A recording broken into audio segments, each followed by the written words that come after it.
EMF-Aware Santa Cruz is pleased to present this talk by Dr. Karl Maret, speaking on February 1st, 2020 in Scotts Valley. He is trained as a medical doctor with a bachelor's degree in electrical engineering and a master's in biomedical engineering.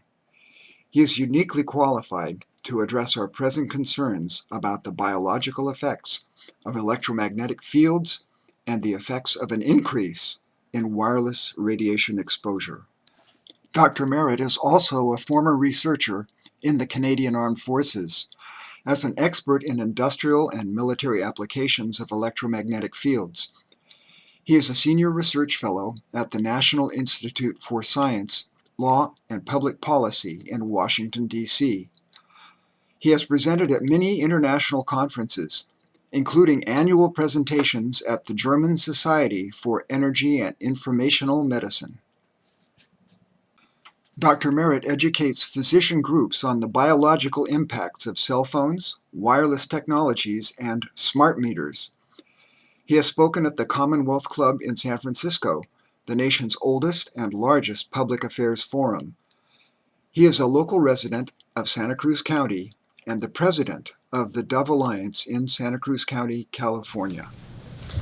Well, thank you very much for having me this afternoon. I know you can do many things on a Saturday afternoon after a long work week, and I appreciate you spending the time with me for the next 2 hours to go over some of the concerns that I see coming towards us, knowing that there's been a lot of science, and yet the technology industry, which makes all of this available to your smartphones especially, and all the other wireless technologies, Wi-Fi routers and so on that I'll be talking about. They have been studied by independent scientists all over the world, and these same scientists are sounding a measure of alarm that we're moving too fast, that the technology is being developed so fast that science really can't keep up. But 5G, which isn't really here yet, we really only have primarily 4G, but 5G is in the planning, and once all the small cell or distributed antenna systems are deployed, it'll be just used to upgrade. Now the problems with that I'll show you in detail. I'm going to appreciate it if you could hold your questions. We're going to have time for questions adequately, and as she mentioned, I'll make this PowerPoint presentation as a PDF available for everyone for their own self-study. Let me start by sharing a vision with you. And by the way, this is my email, Maret@Cruzio, and my telephone number at our clinic at the Trio of Health in Aptos. In 1981, I had the privilege to be part of the American medical research expedition that climbed Mount Everest. We were very successful, and I developed all the technology we took to the summit of Mount Everest. And while there, I had this vision that I couldn't understand at the time. This was 40 years ago, almost 40 years ago. And I had a vision of a large flame of fire moving across the United States, burning everything in its path. At the time, I didn't understand that, but now that we live in an age of climate change, it might represent the change in fire that we're seeing. But I think it also has to do with this fire of electromagnetic radiation that is intensifying every year, and that we're all affected by because we are electromagnetic beings. First and foremost, we are electrical right to the mitochondria inside your cells, which work on electricity, producing electrons and free radicals. And this is basic physiology. But you can't sense or hear or feel or taste it, so you don't know you're being exposed. Even in this room, I've been measuring, I can show you later during the question and answer, how you really have to measure in order to understand the level of radiation you're exposed to. Just this month, or now last month, since it's February the 1st, 2020 today, the Senate passed the Developing Innovation and Growing of the Internet of Things, or DIGIT Act. They estimate in their act that there'll be 125 trillion devices connected to the internet by 2030. Trillion. Billion has 9 zeros after it. So a trillion is a million, okay? It's not yet approved by the House of Representatives. We're also living in an age where all of your technology is also being harvested, and you might want to read this book by Harvard professor Shoshana Zuboff. It's called The Age of Surveillance Capitalism. And you all your data is being monitored. You have to know that. Whether you use Google or Amazon or your credit cards, it's all being harvested. And part of all this technology wave is that everyone will be tracked. 1984, as George Orwell wrote about it, is really on its way to coming here. And you want to be really aware of that. Her book will give you good insight into that data harvesting. Just a few days ago, on Chinese New Year, there were international protests in 250 cities around the globe. Smaller groups, larger groups, and a statement to appeal against the radiation we're going to have soon from the 40,000 new surveillance satellites or 5G satellites that can be used for various things, but they're primarily there to send wireless signals to your devices when you're away from cell towers and so forth. Anyway, there was an appeal against this signed by almost 200,000 signatures in 203 nations. And I'll show you what that means. And the country of Slovenia, which is near the Adriatic Sea, actually made a declaration that they weren't going to install 5G. Now, it's a very small country, and it probably is more of a symbolic act than anything, because we're very much committed to it. The Chinese, where I was in China a year ago, a full-bore 5G. I've seen more antennas, more surveillance cameras in China than I've seen anywhere in the world. And you can just look at facial recognition and all the other technologies that are coming with this. So we filled the electromagnetic spectrum pretty much all the way. And from low frequency emissions, which I'll show you more in this picture. And by the way, if you look at where the light spectrum is, that's this very narrow area right here. In the middle, that's just the light that you are able to see. Everything else is pretty much invisible because we don't have sensors for that. So if we kind of start you out by just understanding some terminology that I'm going to be using. In the low frequency area is where your electricity grid operates at 60 cycles every second. That's 6 impulses or 6 sine waves every second. And then it goes up to very low frequency where other things operate, and this is where the realm where dirty electricity, I hope to talk about a little bit, operates. This is where the impulses that are now all over your house are actually on the wiring of your house, and some people are getting sick by that. Then we have this whole range in the megahertz range where we are using radio transmissions. And now we started developing in the higher end of the radio wave spectrum, somewhere above 500 megahertz to about 5 gigahertz. That's where we are operating most of our wireless devices. And then we're now moving into these millimeter waves where 5G eventually will operate. And above that is infrared or heat energy.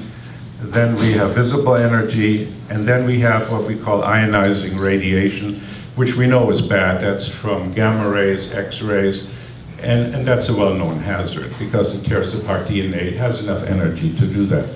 Now, all these areas down here where the radio frequency operate, they don't really heat up your tissue directly, except if you get too much radiation close to your body. And they call that thermal injury. And the heating injury is, of course, what the FCC and other international bodies have guidelines for.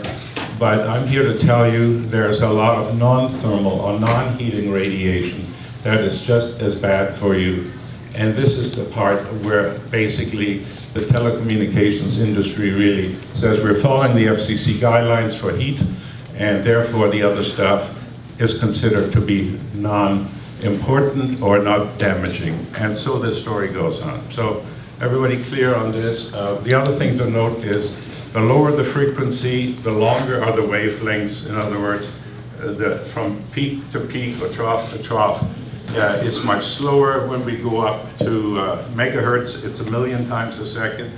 Gigahertz, 1,000,000,000 times a second, and then you get to terahertz, which is, again, the very high frequency. That's what you're exposed to when you go through the scanners at the airports. Now, this is a picture of how things have developed over time. This is where there wasn't very much radiation until the 50s, so we started developing microwave technology to beam audio and video across the country. But then in the 1980s, cell phones were started to be introduced, and I'll show you the evolution of that.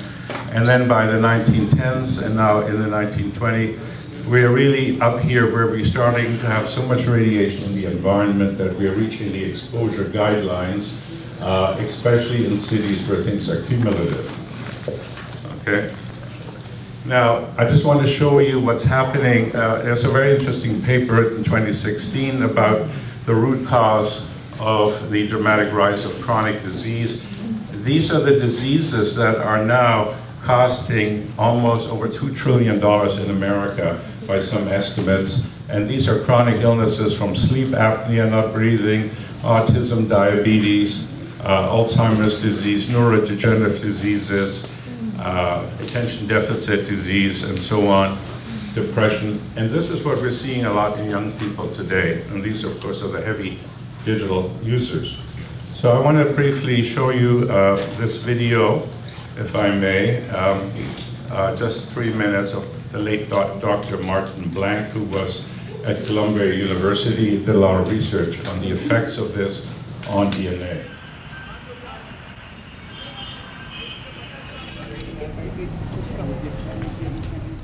I'm here with disturbing news about our favorite gadgets, cell phones, tablets, Wi-Fi, etc.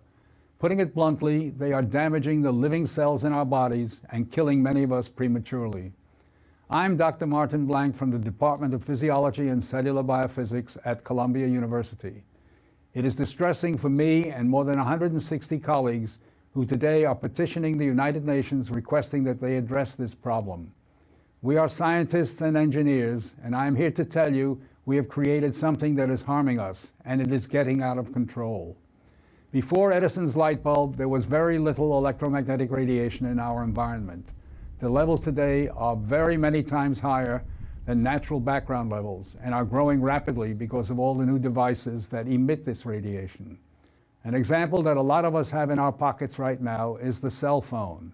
One study shows that as cell phone usage has spread widely, the incidence of fatal brain cancer in younger people has more than tripled. We are putting cellular antennas on residential buildings and on top of hospitals where people are trying to get well. Wireless utility meters and cell towers are blanketing our neighborhoods with radiation. It's particularly frightening that radiation from our telecommunication and power line technology is damaging the DNA in our cells. It is clear to many biologists that this can account for the rising cancer rates. Future generations, our children, are at risk. These biologists and scientists are not being heard on the committees that set safety standards. The biological facts are being ignored, and as a result, the safety limits are much too high. They are not protective. More protection will probably result from full disclosure of possible conflicts of interest between regulators and industry. Rising exposure to electromagnetic radiation is a global problem. The World Health Organization and international standard-setting bodies are not acting to protect the public's health and well-being. International exposure guidelines for electromagnetic fields must be strengthened to reflect the reality of their impact on our bodies, and in particular, on our DNA. Although we are still in the midst of a great technological transformation, the time to deal with the harmful biological and health effects is long overdue. We are really all part of a large biological experiment without our informed consent. To protect our children, ourselves, and our ecosystem, we must reduce exposure by establishing more protective guidelines.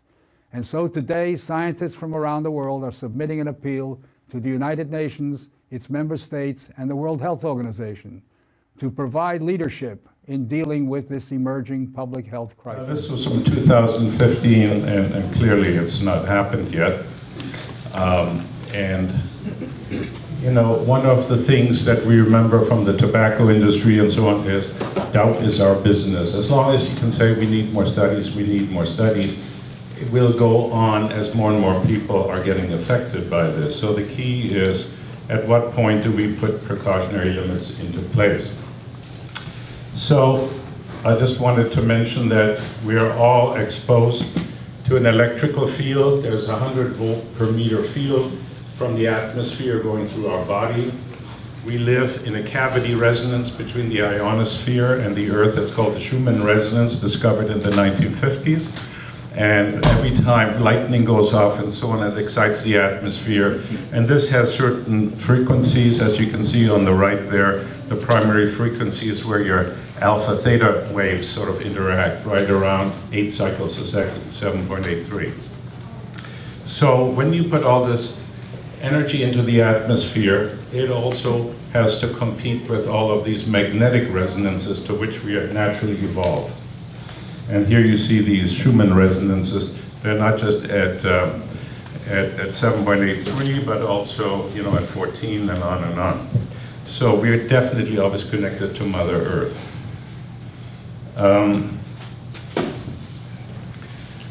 So let me tell you a bit about how this all began. Already in the 1960s, Alan Frey did research, and he found that at low levels you can actually hear microwaves in the ear.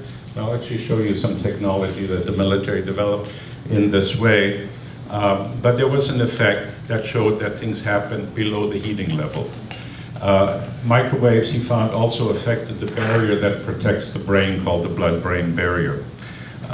In the military, and I was in the military around this time in Canada, Zori Glaser did a major review of 1,800 studies for the military and showed the effects of microwaves. Other people saw the effects of higher levels causing cataracts and so on. And a lot of this is compiled now, thousands of studies by the Bioinitiative Group, the latest in 2017.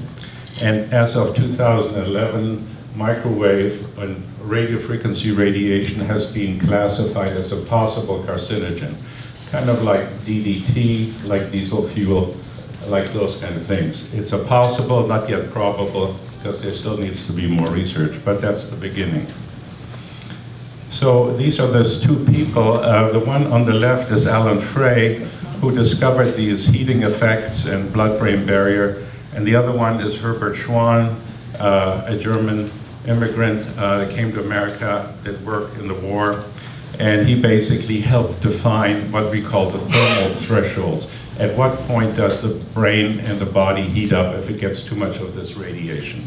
And that's where these were initially created on the back of a napkin. Then the military did a lot of studies, and that's where they set these thermal guidelines. And yes, some of the time, they're actually not heating up your tissue. Here is Zori Glaser's report, 2,300 references. Ronald Adams for the Defense Intelligence Agency. These are all publicly available back in '76, and they worked for the Army. So the military knew about it, and then they set standards for the heating, and these are the heating standards. And you can see the United States and Canada have fairly high standards. They're set by the International Commission for Non-Ionizing Radiation Protection, which is really more of a private group. It has a lot of influence from the industry. And this changes at different frequencies. This is at 900 megahertz. This is kind of in the band where your smart meters work.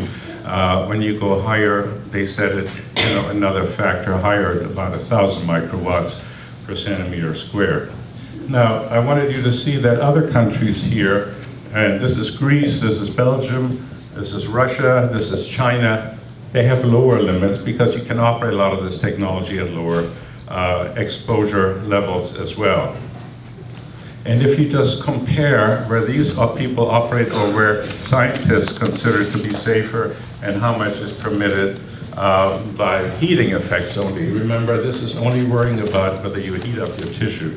There's a real disparity, and that's why scientists have called on the FCC to lower it, but they just reestablished the limits they last had put in place in 1996. And I did a picture of all of this, all the different studies at which you have sleep disorders, human sensation changes in cell growth, changes in leukemia. These happen at much lower level. The red line up top is where we're allowed to operate. In UK, it's even 10 times higher. China and so on is more down here. But we have all of these non-thermal effects at much lower level, and I'll show that in more detail in a minute. So how are these safety guidelines effective? Well, we already see psychological changes at 0.03 watts per kilogram, and you're permitted for exposure 1.6 watt per kilogram. So that's a factor, of at least almost 20 times higher. Then we have immune system effects. Flow of calcium into cells is especially important, as I'll show you, for the brain. DNA damage, stress responses, the blood-brain barrier is affected at 4,000 times less than what current exposure standards are, and on and on. And this is just showing you the increase, why we're being basically sold the bill of goods. Look, everybody wants to use their cell phones for videos, for internet access, for everything. So they demand more data. And of course, they say the companies respond to this demand for data. And this is the increase from 2014 to 2019 already. There's tenfold increase needed for more bandwidth. Otherwise, your devices don't work fast enough. So as a result of that, there's more and more background radiation, and there's a lot more data and a lot more pulsing going on. So the main thing that I'm going to share with you is that once we get to the newer form of 4G, which is mostly being rolled out now, and then 5G, is that these beams are fundamentally going to be different. And the concern I have, again, is about the non-heating, not the heating effects. But these new kind of radiations will be much more pointed to give you better control. From an engineering perspective, I can understand the logic of that, but they haven't been studied for health effects. And so when you get a lot more laser-like beams going to your device to stay in touch, because they want to put all this data down a tube, as I'll show you in a minute, then these phased array antennas will give you beam forming that will exactly zero in on your device, and as you move around, it'll track your device in order to stay in communication. That makes sense from an engineering perspective, but it doesn't make great sense from a health perspective, especially if it hasn't been studied.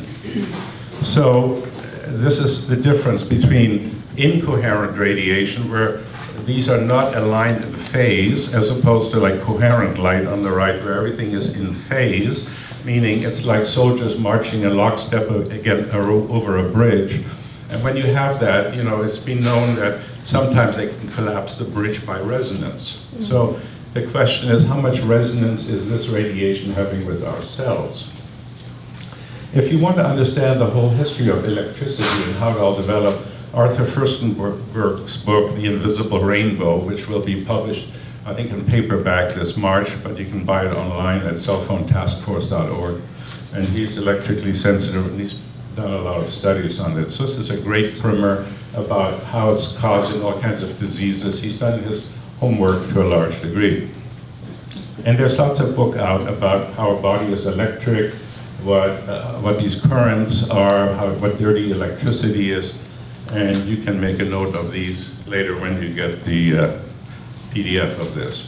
Even in 2008, the President's annual cancer panel said limited evidence suggests a risk of brain tumor, specifically glioma, usually more benign type of brain tumor on the same side of the head where the user typically holds the phone, may be increased among long-term cell phone users. Well, I can tell you, in 2020, people are using their phones a lot more than in 2008.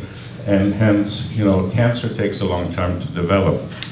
So, Arthur Pillow wrote one of the textbooks, or chapter of the textbook, that's called Biological and Medical Aspects of Electromagnetic Fields, says, look, the biophysical law prevailing until the 1980s to this day that unless amplitude and frequencies of the applied electric field were sufficient to produce tissue heating, and this is what we're talking about, what the standards are about, tissue heating, there could be no effect. However, this position had to be changed as the evidence for weak or non-thermal electromagnetic field bioeffects became overwhelming. That's in the textbook of medicine. Okay, so how did we get here? Well, 1G was in the 1980s. That was primarily analog signals, those bricks people carried around. There weren't very many people using it until we started 2G or GSM, which is the first digital form of communication in 1991 that allowed you to also text, the flip phones, the Nokia, and there was more and more people adapting that, especially young people, they liked the texting. And then 3G came starting in 2001, but really rolled out after. That allowed then smartphones to be developed and browsing of the internet. And now you have more data transfer, 2 megabytes per second. And then came, so 3G is now being superseded by what's called long-term evolution. Interesting name, isn't it? LTE, long-term evolution, because it is changing the evolution of humanity, I believe. Anyway, now you could download videos in a matter of minutes, and of course people want their videos in a second, so that's where the promise of 5G is. Really fast data transfer, lots of bandwidth.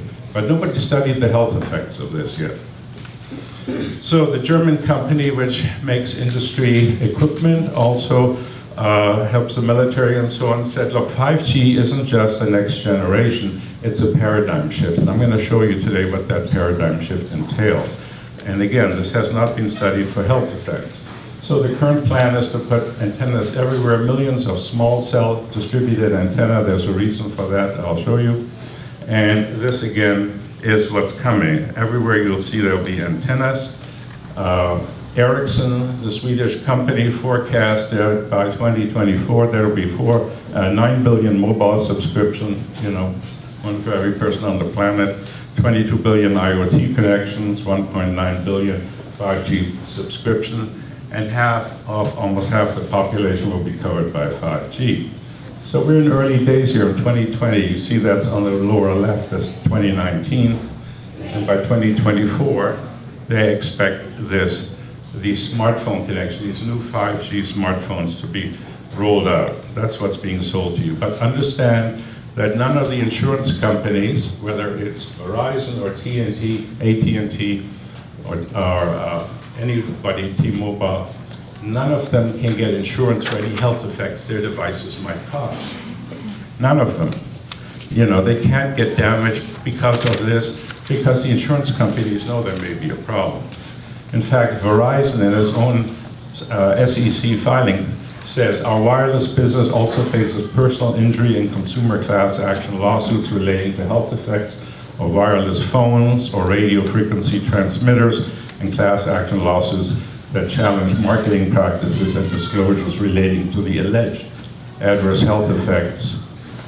And this is in their filing to their shareholders and to the SEC. So they know there's a problem. They may not admit to it, but if you open your cell phone, let's say an iPhone, you go under general, under settings, general, and then you go down to legal, and then you read in fine print, don't hold this closer than 5/8 of an inch next to your head. It says that right in your phone. And if you don't read it well and you get a brain tumor, that's your problem, not the company. So that's how Apple gets out of it. And all of them do that. So when you start looking at the studies that are done by independent researchers, you see 70% of the time there's a harmful effect. And when you look at studies by the industry, sponsored by the industry, then 68% there's no effect. It's exactly inverse. So there's industry bias in studies.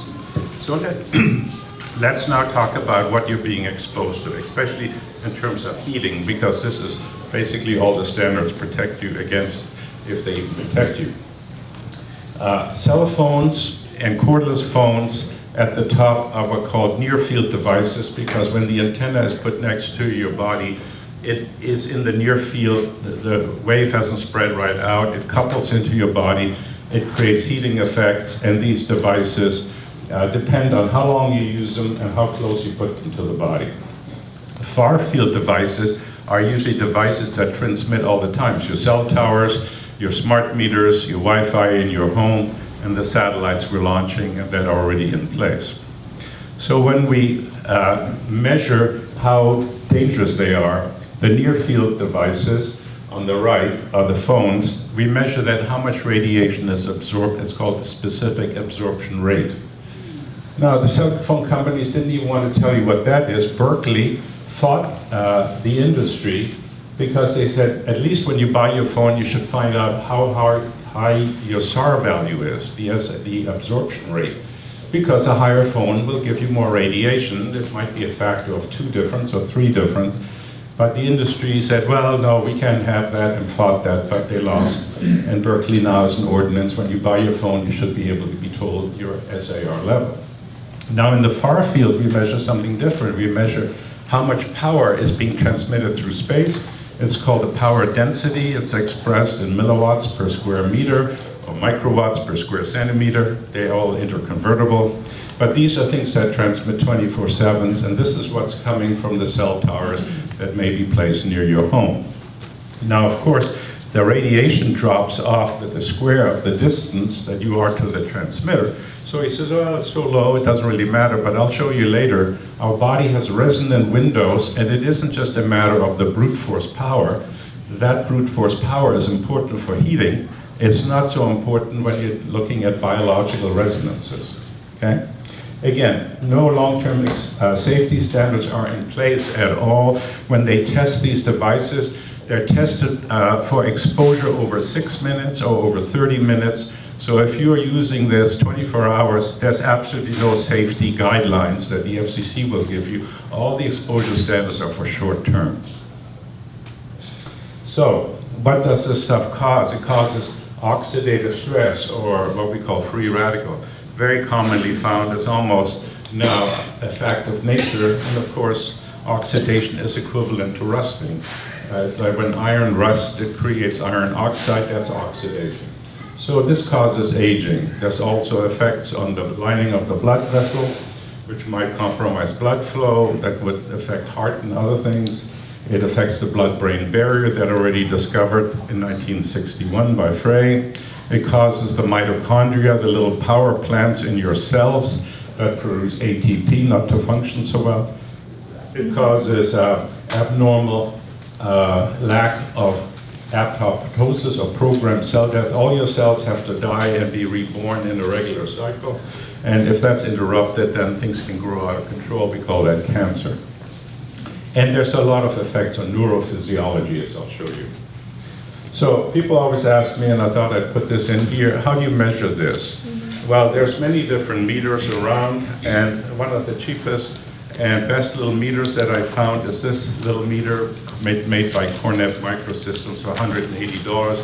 It measures both electrical and magnetic fields and radio frequency radiation, and you can hook it up to your computer to actually monitor it over time, and I can show you that later on. There's other devices.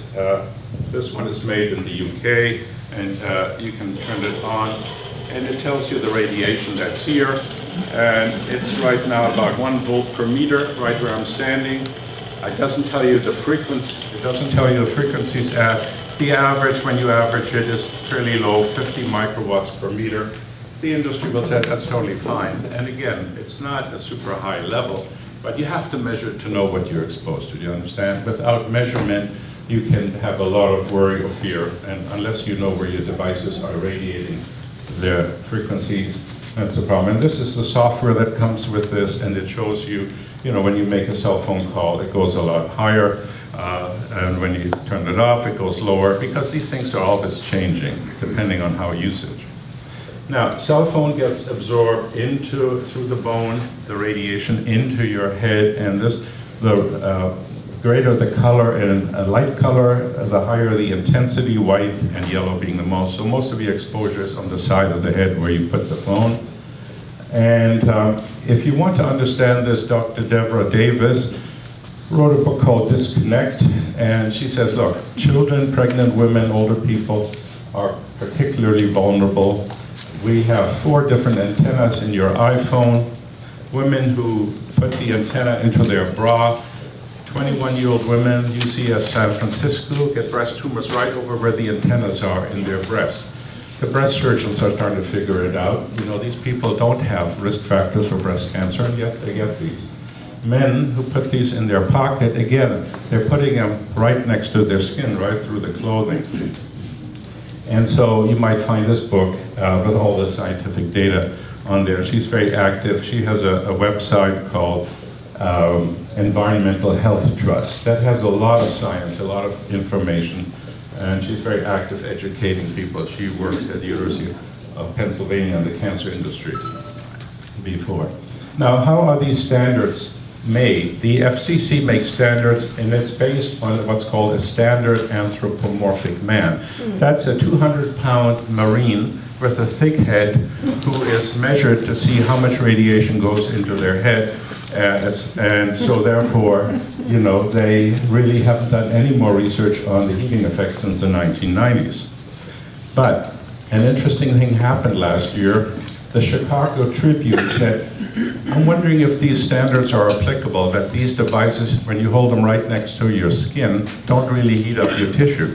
And they found all the iPhones, when you put them right against the skin, actually exceed the FCC guidelines. And they have a class action lawsuit now against the FCC because if you don't hold it away from your head, more radiation can get in.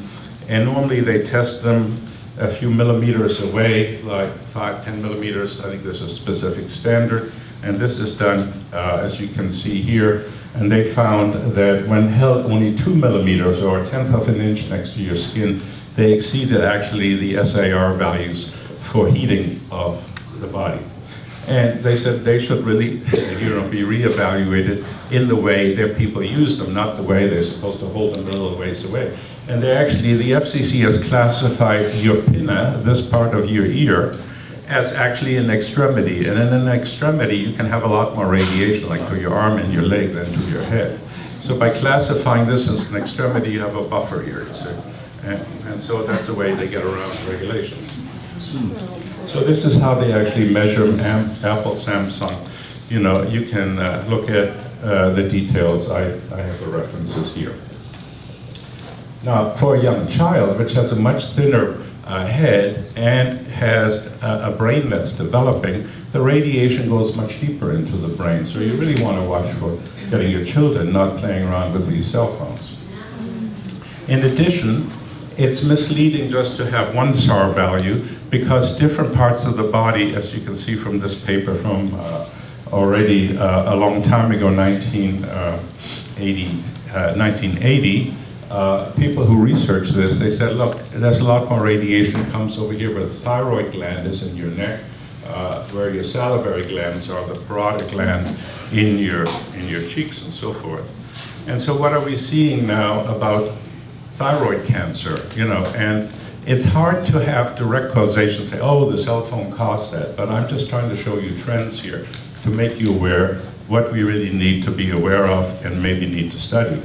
So 2 years ago in October 2018, they did a population-based study in Connecticut, and men who used a cell phone for more than 15 years had twice the rate of thyroid cancer.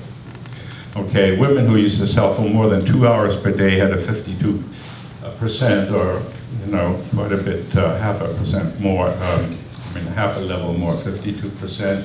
At 100%, it's doubling, so it's not quite double, it's half of that. So anyway, we're seeing an increase in thyroid cancer in this country. It's not that common a cancer, it's the 12th most common cancer in the US. But I want you to look at this graph. This is the rate of change of incidence of thyroid cancer, and you can start seeing over here where I've drawn the green line and the red line intersecting, and that's 1997 or so, and that's when the cell phones started coming in. They started coming in the 80s, 90s, and we see this really increase. Is this coincidence? Is this only happening in America? No, here you look at the same kind of graph in Korea. But I have to tell you, it's not all just electromagnetics. Everybody's now exposed to so much chemicals in the environment, and chemicals and electromagnetics interact. That's another reason we should lower the standards a bit. Parotid gland tumors in the cheeks, you know, they are, we don't have really good studies of people tracking the incidence of these tumors.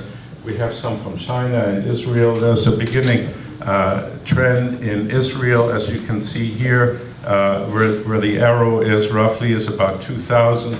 And this is only data back to 2006. May not be as valid. Here's the Japanese people. Once 2000 came, which is about where I drew the red arrow there, we're starting to see a lot more benign salivary or cancer of your glands in your mouth. Now, one of the original people who studied this for the industry actually was George Carlo. He was a leader of a $25 million industry-funded study to see that this was no problem. And he found a problem, and then he was laid off. But he said he's clearly identified that there are neuroepithelial tumors for people who used, at that time, cell phones for 500 minutes a month. Now, you might be using that now, but back then, these were the so-called heavy users. And for acoustic neuromas, or tumors in the ear, when people use cell phone for more than 6 years. If you include the people who use it a lot and who use it for a long time, these are the vulnerable population. Leonard Hardell in Sweden is a researcher and a neurosurgeon and so on. He's been very concerned about that. And understanding that cancers take over 10 years to develop. It's not going to happen suddenly. He found that malignant brain tumors, gliomas, increased in children and teens who use their phones under age 20 5 times more. And again, these are not heavy amounts of tumors, but this is a case-controlled study, and he's done many.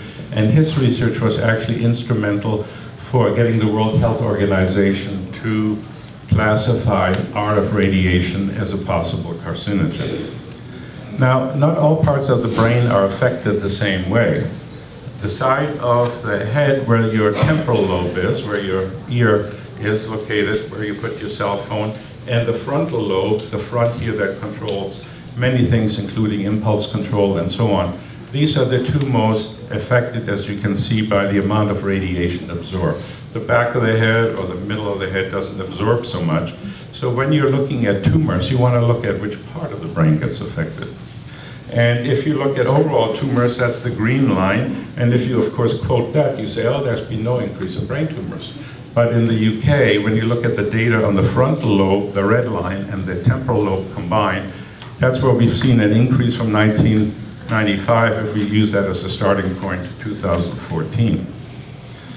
And if you look at Swedish people, the blue line represents the number of minutes they use the cell phone. And of course, from 2000 to, on the right, 2013, people use their cell phones a lot more. And you start seeing, after 10 years of greater usage, you start seeing this hockey stick curve, where starting over here, you start seeing an increase in brain tumors. So it has a long latency, and what you do today may affect you in the years forward. The Million Women's Health Study studied tumors in the ear called acoustic neuromas. People used them for over 10 years. They had a 2.4 odds ratio, which means 2.5 times more increase in acoustic neuromas, pituitary tumors, and meningiomas. I kind of looked at a lot of this data, and again, the really bad brain cancer, glioblastoma, is usually much more lethal. Luckily, it hasn't increased as fast, but other CNS tumors and meningiomas and acoustic neuromas, and then on the far right, pituitary tumors, which are often benign as well, have really increased. Now, this is all due to EMFs. I just want to say categorically, I can only show you the trends of what's happening, and everybody needs to figure out, is this really definitive? But the more this is happening, and as I'll show you in the case of pituitary tumors, which are these tumors right in a very tight place right in here, and they usually operated in through the nose. Here is the incidence from the Central Brain Tumor Registry. That's what we use medically to look at tumors over time. And of course, over time, from plotting this with age, these are the young people. They don't have many tumors. The old people get more of the tumors, and you can see them there. But what I want you to see is, as you look at 5-year intervals, the amount of tumors, of pituitary tumors, is going up systematically. Okay, and you can see that's the difference between the different lines. Now, the government got concerned about this, and the National Toxicology Program wanted to really study what's the effect of cell phone on animals, and to really give us the definitive things, because all the other studies that said everything was safe are already so old now. And they said there was clear evidence of radiation from mobile phones causes cancer, especially unusual tumors like tumors of the heart and tumors of the brain and adrenal glands. Now, this was a $25 million two-year study in specially designed test cages for mice and rats. And you know, this came out in 2018, and they said they had these problems. And this was confirmed in a study in Italy in 2011 by the Ramazzini Institute. And these were, for the first time, long-term exposure studies, rather than doing studies of epidemiology, which looks at the population, how much tumor is there in the population. So they actually had exposure studies, and they were concerned. What happened as a result, the FDA said, well, these weren't human studies, you know, and we can't really trust animal studies to say anything about humans. Well, that's how science is done in this country. Any drug is tested on animals first before it's tested on humans. And if there's a problem, they usually take action. Anyway, you can see there's a lot of industry, perhaps input, to not really cry wolf. In the Journal of the American Medical Association in 2011, they showed what effect of brains had on your, or the radio frequency radiation had on the brain, specifically how it affected the blood sugar in your brain. And this was done by Nora Volkoff. She works for the government, the National Institutes of Health. And she did a sham experiment, did a brain scan, and said, look, if you have the cell phone off, the blood sugar regulation and distribution of glucose using PET scans, very advanced technology, is pretty neutral. And if, I'm going to unplug this, then we don't have a problem. But if you look at a short exposure to brain scan, then you have a lot more metabolically active brain tissue.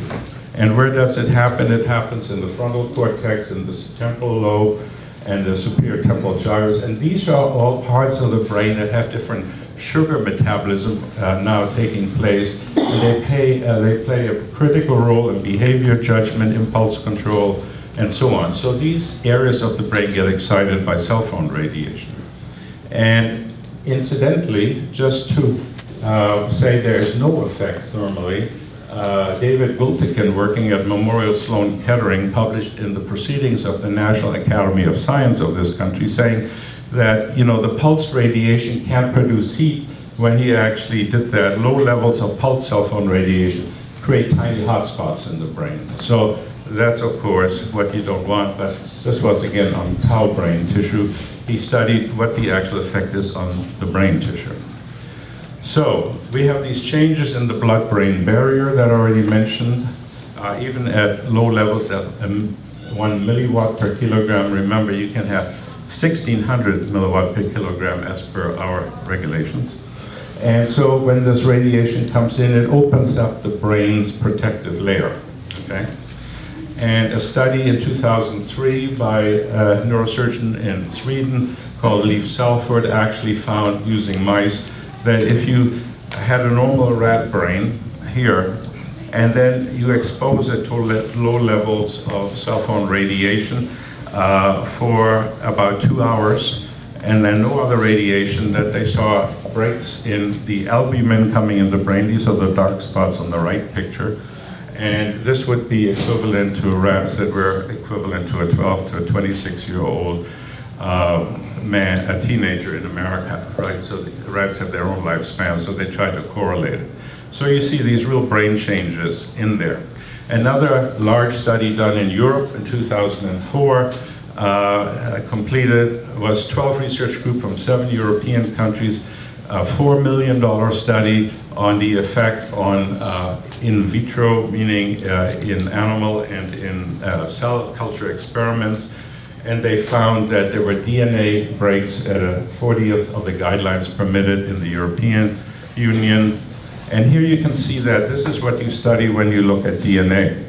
Normally, when you study an assay of, say, cancer cells or normal cells, if the DNA breaks down, it has a comment, like you can see over here on the right, and that's when you expose something to gamma rays, which we know can cause cancer. This experiment was equivalent to 1,600 chest x-rays, which are low level, and you get breakdown of DNA, that's expected. This is the result in those studies of a cell phone being used for 24 hours at 2 watts per kilogram, which is permitted in Europe. It's a little higher by about 0.4 watts per kilogram. But again, you see these, that shows you that there's breakdown from cell phone. Now these things should all be repeated to show this is a real problem and we should lower the exposure guidelines. Or cordless phones, like cell phones, pulse all the time. This shows the pulsation, and it's really in the pulsation that we have a problem. So, another problem with cell phone is reproduction. You carry them in your pocket, you're irradiating your gonads. Okay, that's your precious. This is a poster from France. Your future is in your hands. Don't put your cell phone in your pocket. The Frenchmen care about that, right? So there's many studies, adverse effect on fertility from cell phones in humans. This is from 2009. The effect of sperm quality is greatly decreased. The little swimmers don't swim so well, a lot more infertility. Another study on carcinogenesis in the male reproductive system, and so on. So we're having studies, and this is just examples. We know the mechanism of it. It affects the different free radicals called reactive oxygen species. It produces heat shock proteins in the cell, which is an alarm signal. There's other mechanisms. It goes across the blood-testes barrier, just like the brain. The testes have a protective barrier and so forth. So we know some of the mechanism by which cell phone radiation causes these effects. But especially worrisome to me is babies' heads. You know, a mother who has a baby in her uterus, you can see here the red areas and especially the orange areas is where the baby's head would be. And if she puts her cell phone there or her iPad or whatever, that baby's going to absorb a lot more radiation. And that happens in utero.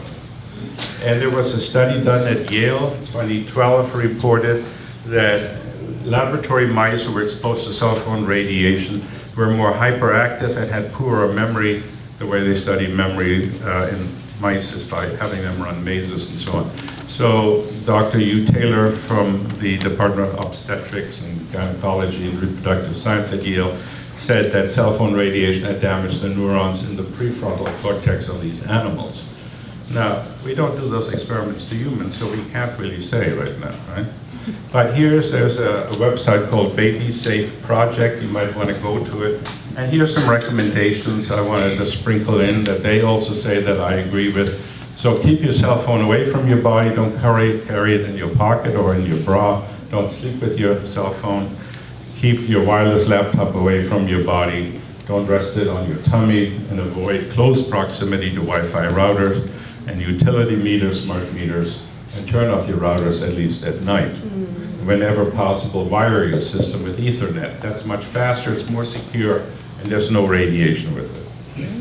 Now, the problem with all of this is the pulsation, the low frequency effects, because these have biological effects. It isn't just the carrier frequencies in the gigahertz or megahertz range, it's how you pulse them. Here's an example of all different types of biologically active pulsation rates. It may be hard to see, but the main thing is you have to understand your Wi-Fi router sends up a beacon signal every 10 times a second at 10 hertz.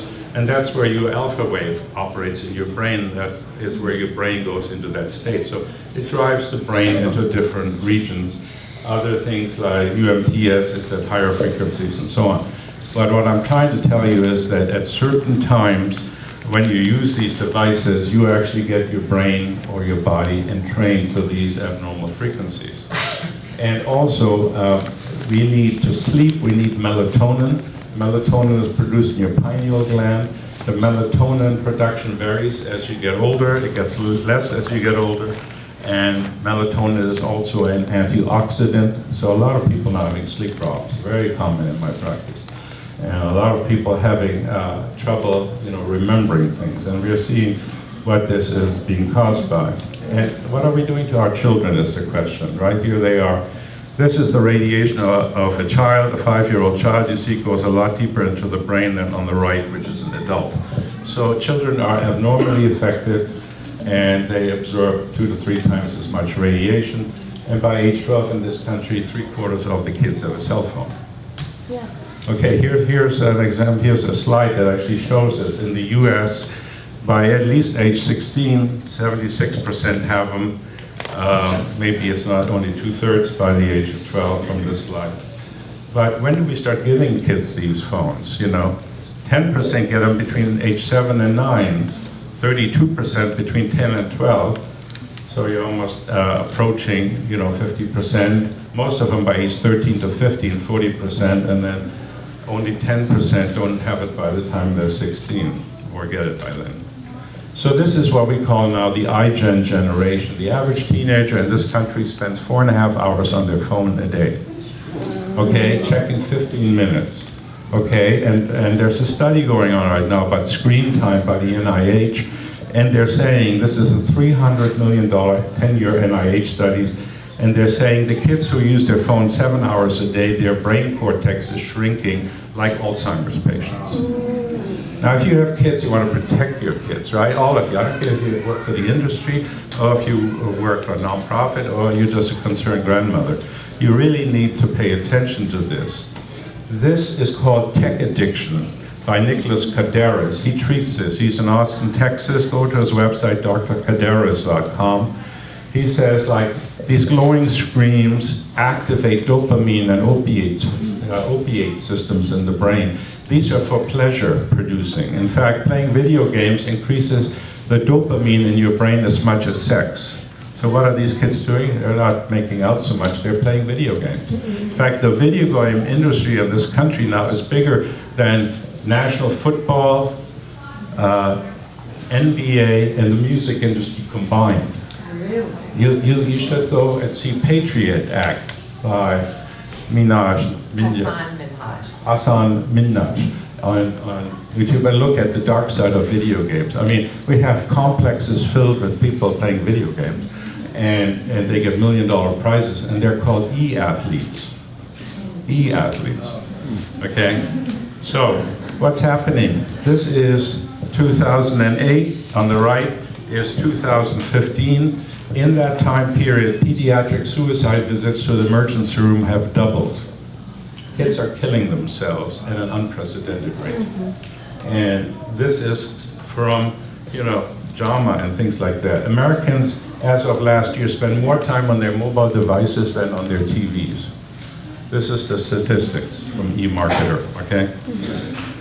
And what do the digital habits of millennials consist of? 66% of them live in a totally wireless home. Most of them don't have landlines anymore. 41% have no landline phones. 83% sleep with their phones next to them. Very bad idea.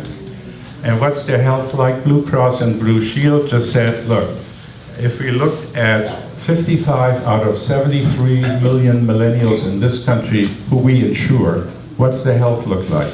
They said, okay, at age 27, they have a major decline in health with depression, hyperactivity, and diabetes. These are the millennials. These are the Zuckerbergs, and these are all the people who brought you this technology. This is their cohort, okay? And in the future, your smartphone will start looking at you through the picture. It'll look at the reflectance of the blood flow in your brain. You'll predict how stressed you are through heart rate variability, and so on. This website, binash.ai, is already telling you you can monitor everything through the cell phone, how you're feeling, how stressed you are, etc. So it's going to lead to digital surveillance. Now, I got really interested more in this once the smart meters were nailed to every place in our house. I'm going to have to keep moving here. So smart meters, you know what they look like. They have central access points on power poles and so on. I've measured these. They don't just pulse occasionally, they pulse all the time because they're sending digital information back and forth between the houses, up to 9,000 plus pulses a day. Now they're short term, they're not there, but if you live next to a bank of smart meters, like over here are the gas meters, you can see, and you have an apartment next to these, you may get a lot more affected.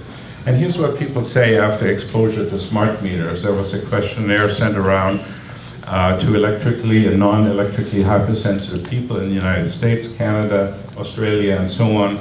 And out of 210 questionnaires, 75% of them being in the United States, you know, they said, look, we have sleep problems, ringing in our ears, pressure in our head, difficulty concentrating, headaches, heart racing, and so on and so forth. In Australia, just a study in Victoria, 142 people, same symptom reported after installation of smart meters.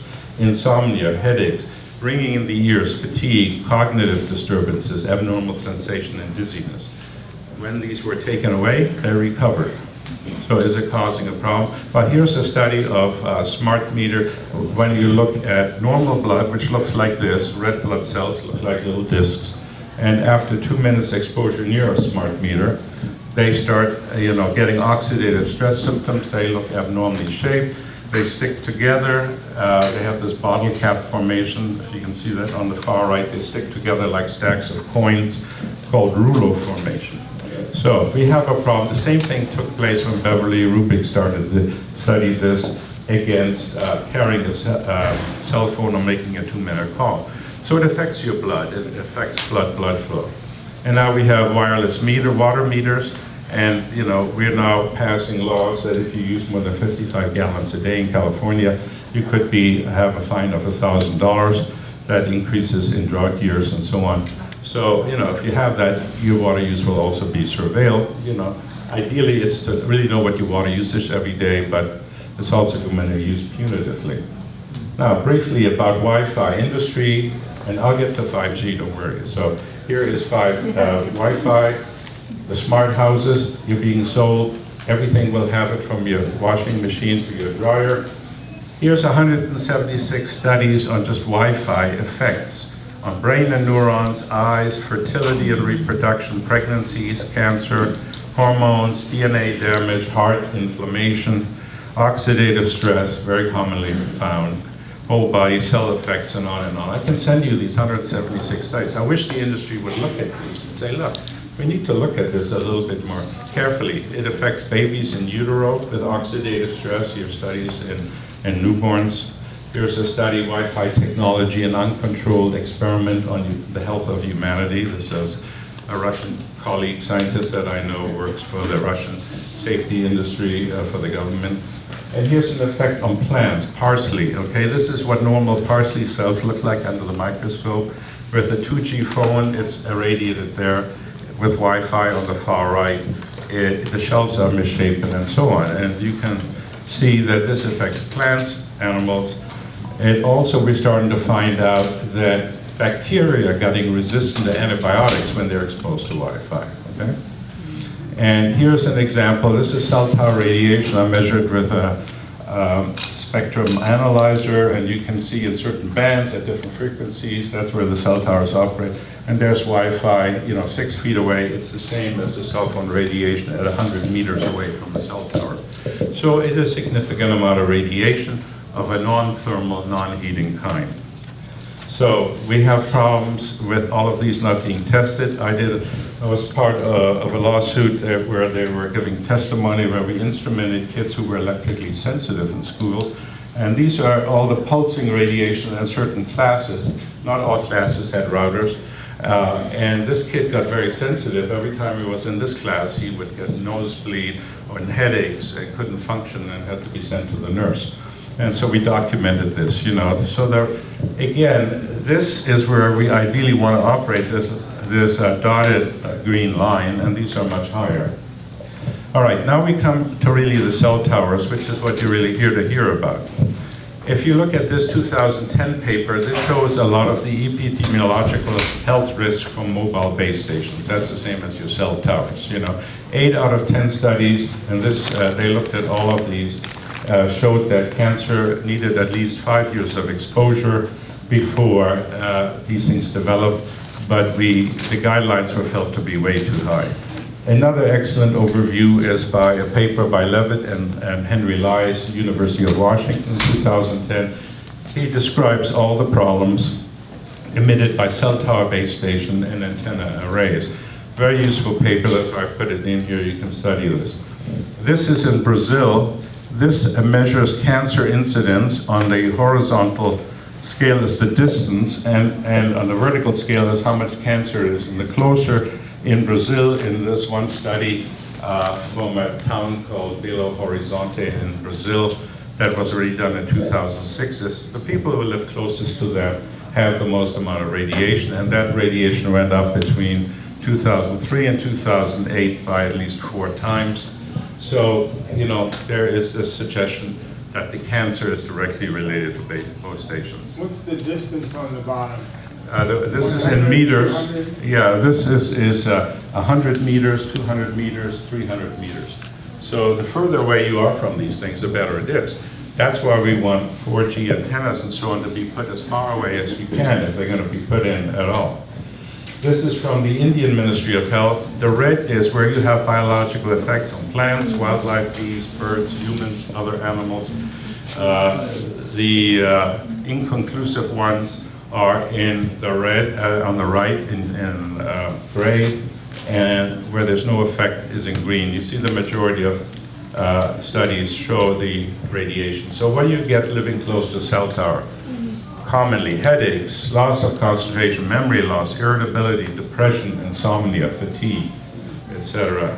And you can see that directly. Again, this is from a study from Spain. The closer you are in red to the cell tower, you know, the more fatigue and headaches and concentration difficulties you have. And these are general symptoms. You see, you go to your doctor and he thinks, well, you know, you're stressed, you have something. They never think of electromagnetics, as most doctors aren't trained in it. I was trained in engineering and electricity understanding on the body before I went into medicine. Now bees, you know, it's a German monograph showing how the bees are being affected by it. This paper just came out in 2020, radio frequency electromagnetic bee exposure of Western honeybees, and they said, look, the new 5G frequencies create absorption, you know, in the bees, especially high around 3 gigahertz. Now that's where your Wi-Fi operates. And above that, there is an increase in absorption rate. You can get this from scientific reports online. So the lighter color is worse in this case. Okay? So this is minus 50 dB, this is 10 dB, it's a measure of intensity. You can see here, this is not as bad at 2 gigahertz, but when you get up to 6 gigahertz, the bees have the same length of their body as the resonance of the wave, so there's an overlap there. And you can look at this video in Sierra Madre. There's 2 cell towers 40 feet apart. When the bees fly between them, you see them falling down to the ground and dying. Now, we don't want that for our thing. You can see this video called Full Signal on that, fullsignalmovie.com. If you want to understand, in Israel, they sometimes chop down the cell towers because, you know, people get very irritated there. I'm not advocating social violence. I'm just saying, look, people need to have a way to fight back.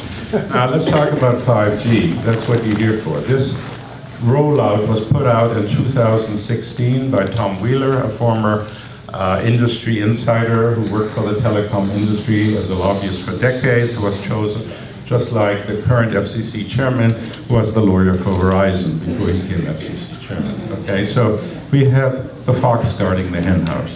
Okay, so he suggested we need 800,000 more 5G antenna by 2025. This is what he said. You can see his videos. Now compare that to how many cell towers we had up to now, you know, and then how many are coming in, 800,000 and more small cell antenna, you know, that you're being sold, oh, we just need more antennas, and I'll tell you the reason why they want them. Now, go to Norm Alster's website at Harvard Center for Ethics, and he said, look, the FCC is a captured agency. The industry is basically in control of that. So when we look at the cell tower map in the United States, because everybody wants to be connected, and you say, well, what kind of antennas do they carry? And here you see, you know, 3G started coming in 1996. 4G is still not finished in its rollout. And then 5G is coming along, as you can see in the red line there. And then you say, well, what kind of towers are they? Well, on poles are these lines here. On rooftops are these lines. And this, you know, they said, oh, this was a small estimate, would be the distributed antenna systems, or DAS. Well, they're going to be the biggest thing that's coming, is distributed antenna system, because 4G, which is now called Long-Term Evolution Advanced Pro, is the stepping stone to 5G. That's what all the industry is giving us. Because they said we need more data, we need more throughput, we need more bandwidth. That equates to your device is working faster. It also means they're going to be a different kind of antenna. So here's like a picture of an estimated all the different carriers. And there's 4 major carriers in this country.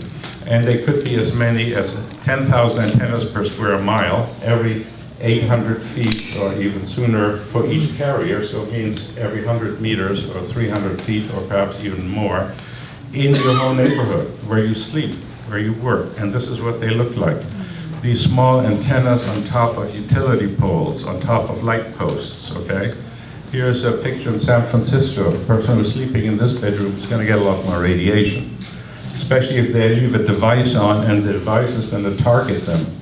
These are close together, and you can see the antenna box power supply at the bottom. Usually with lithium batteries, you run a truck into those could explode, potentially. I hope the industry is really making sure that they can't catch fire, because lithium, you know, when short circuit can give out a lot of amperage shock. In Huntington Beach, they're called fusion poles. The antennas up top looks like a nice lamppost. In the pole base are the radio bays, okay? So everything as before is camouflage. So scientists have said, look, there's 261 scientists similar to myself in 41 countries saying, look, we need to have a more precautionary thing. Let's at least study this, okay? The International Society for the Doctors for the Environment did an appeal in 2018, said, you know, it's unethical to ignore the available evidence of health damages. Dr. Cindy Russell has been very active in Mountain View. She wrote a great paper, 5G wireless telecommunication expansion, public health and environmental implications. These are all gently worded things to say, look, there's a problem. And she quotes all the research there. So we need to say, we know enough data now. Why don't we slow things down? Why don't we work together to solve this problem? Now, what's in 5G, what's different is, number one, there's going to be higher frequencies used. They're called millimeter waves. There's going to be multiple small cell antennas. There's going to be a massive amount of inputs and outputs. It's called massive MIMO. The antennas won't just have simple antennas. You know, in part, when you look at your Wi-Fi, there's 2 or 3 poles sticking out, and those are more than one antenna. The old ones only had one antenna. Now, these new antennas will have 60 or 128 antenna elements, and when you have that, you can steer the beam like a radar beam to wherever you need connection, okay? Full duplex is just a matter that they can handshake back and forth together. So in 2016, the FCC opened up this whole spectrum, 28 gigahertz, 37, 39 gigahertz, 64 to 71. Some of these are licensed, some are unlicensed, and of course the industry said, great, we've been basically wanting to buy this real estate in the frequency domain, and we're going to get it, and that's called the high wave band. Okay, now, when you go to higher frequency, as I showed you earlier, the waves, the wavelength between 2 peaks is much smaller. They're higher frequency, so the wavelength is shorter, as opposed to 4G where it's longer. Now, most of it right now is still going on in 4G. Believe me, there isn't that much 5G out there. But everybody's worried about 5G, especially when we go to higher frequency, because it hasn't been studied. So when you have lower frequencies, they can go through buildings easier. That's why your phones work in elevators and other things, sometimes not as well. But with 5G, with these short things, then it's going to bounce up buildings. And so we need a lot more antennas to steer the whole thing along, and that's why we call them. And these frequencies, these millimeters, get to be small enough that in time it'll affect your sweat glands and your skin. If you go up to really high frequencies like 96 gigahertz, the military uses that to actually disperse crowds. It's called a system called active denial. You know, you shine high enough power microwaves at that higher frequency into people, and they'll just disperse. It's a non-lethal weapon to disperse, you know, demonstrators and so on. But that's not what we're talking about yet, because that's very high at 96 gigahertz. And we're talking about, you know, right now what's coming is 24 gigahertz. And the 24 gigahertz is exactly where scientists look at your weather. They look at the absorption pattern of water, and they're actually getting really upset that they may not be able to forecast weather as well because of these frequencies being used. Now the other thing is, as I mentioned, normally a cell tower radiates out a beam like a big sphere. It gets, it's like a bubble that's expanding, okay? And that's, you get one frequency usually for one device, and one to upload, one for download. That's all being changed. The main thing is now, in 5th generation, each of your devices, as shown on the right, will be targeted by a directed beam. That's called an active phase array antenna. That's the antenna, as I said, that have many elements. That'll track you like a laser beam to give you connectivity. And here's what these new antennas look like. And this is in Oregon, as opposed to on the right is the more conventional sector antenna that are being used that go in a 120-degree field in the so-called hexagonal matrix. That's why it's called matrix things. And this is what they look like from a company called Radman Technology. And here's an example. The beam will focus right here to where your device is. There's the interference that they want to overcome, because that's what's not giving you a good signal-to-noise ratio. And as a result of that, these antennas have many different lobes. And the main lobe will hit you here, but all the side lobes will hit the people who they're not targeting. They'll unfortunately also get a more focused radiation. And finally, we see in SpaceX Starlink system, this is what Elon Musk is hoping to put out, a network that'll span the globe. It'll be something like as many as 42,000 satellites. 240 have just been, the last 60 were just, I think, last week launched. And there's already a lot of stuff floating around the planet. In fact, that's a picture from NASA. You know, 95% of all the objects floating around the Earth are non-functional and have to be tracked because they could interfere with satellites. And here is what they look like something out of Star Wars. 60 at a time are being launched and deployed, mostly going to be 525 meters above the Earth in the ionosphere. And SpaceX said at least 12,000, Boeing is involved, Amazon is involved. Everybody wants to give you wireless from satellites. And they're mostly used in the north over Canada and northern United States where the coverage isn't so good. Valoran in the UK is hoping to put 5G devices into the roadways so everything can be steered. You'll be getting irradiated with your driverless cars from the bottom as well. So when Senator Blumenthal asked, well, what about 5G? And is there been any studies? They said, look, we haven't actually had any studies at all. So he said, we're actually flying blind here on health and safety. He asked the industry that directly on February the 6th last year. So there is literature out there of what millimeter waves do. Here's a paper to show, there's other papers to show that this really works much different than you normally think about through these non-thermal effects. There's a great paper for Gerald Hyland from 2008. And he said, look, this affects how cells synchronize, how they divide. This affects the epigenetics, which is how genes are being steered. And you know, we are going to have bioactive frequencies that the industry or science or the government should study, but nobody's done the study, they're just rolling it out. So we also see this paper from Health Physics that say because 5G, like all 4G and so on, transmits in bursts, the peak to average ratio may be as high as 100 and there, or 1,000 rather, and that can be actually greater heating effects in local areas. We should really revisit the standard. This is a standard scientific journal for health physics. So what are the health effects on that? Maybe I can show it to you. I'm going to skip through this. Oh, by the way, Belgium actually said, look, we're not going to put out 5G. It's not compatible with our lower standards because their standards are roughly 100 times lower than we have in this country. And the military is, of course, very interested in this. This report is available online.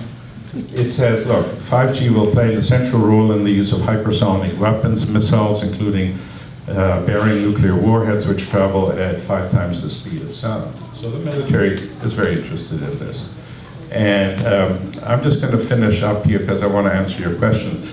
But the microwaves that you can create hearing. Here's a patent that was assigned to the Air Force in this country in 2002, how you can create heating inside the brain. And you know, that a while ago when we had an embassy in Cuba, all the people got sick. And this similar happened in the US Embassy in Moscow in the 1960s. And so they were trying to figure out, why do these people hear these strange things and then get their brain that doesn't function? So they closed the embassy in Havana. And here's an expose in the New York Times in 2018. And a scientist who I know as a colleague at UC San Diego, Beatrice Gollum, said, look, this is because of microwave being pulsed probably into it, because all the symptoms these people had are similar to a microwave weapon. So you can actually direct beams into your body. You can make hearing effects at non-thermal levels, and on and on. So this is getting to be a big problem. And there are a lot of studies. These are called review studies. They're studies of other studies and the effects on fertility, neurological, endocrine cancer, cellular DNA, oxidative stress, cell death, intracellular calcium increase, and so on. You know, we use these kind of frequencies for healing. So we know non-thermal things work, okay? In energy medicine, there's many types of technologies you can use that don't eat up your tissue, and they create great healing effects. If we can get good healing effects, then you can also say that just to deny that this is even possible, which is the FCC's and industry standard, doesn't really do a good scientific balanced perspective. We know we can do good things with these. Unfortunately, I see a lot of problems coming. So I'll share with you during the question and answer what you can do about it, but some of these things in brief is as follows. Don't use your cell phone next to your head. Get a headphone. Get rid of it. What? Get rid of the cell phone. Some people get rid of it. If you can get rid of it, great, do that. You know, turn off your Wi-Fi at least at night. Don't have it all the time. Don't keep the router close to you. The further away it is, the better it is. You know, we exchanged a smart meter for an analog meter. You know, you can pay extra for that from PG&E. They should really have done more studies on this. I showed you what's happening to there. You really need to get active in your community and say, look, if you're going to put in these antennas, put them back far enough so the radiation is at a lower level. I would suggest not buying a 5G cell phone right away, because you're going to have one that will directly interact with it. There's enough speed and everything there. You really want to take more time off from all this digital madness, you know, but people, the industry will give you what the people demand. And, you know, ultimately it's a consumer choice, and ultimately, but we are all bystanders. Everybody here who uses their cell phone, somebody else standing next to them will get affected in a mild way. You do that 24/7 over time, where you sleep with your cell phone next to you, very bad idea. Now, I have a lot more to share with you, but I think I've talked enough for the initial part. Let's answer some questions. What about the wire? Meaning they're allergic to perfumes and diesel exhaust and many other things. These people really suffer. I've had people from Silicon Valley had to leave the valley because there was just too much radiation. So you really want to do something to minimize your exposure on a day-to-day level, and realize that maybe we need to get active to let our community governments take a greater role in educating themselves. That's what I'm trying to do now, is educate the people. And please share these videos with people and take this seriously.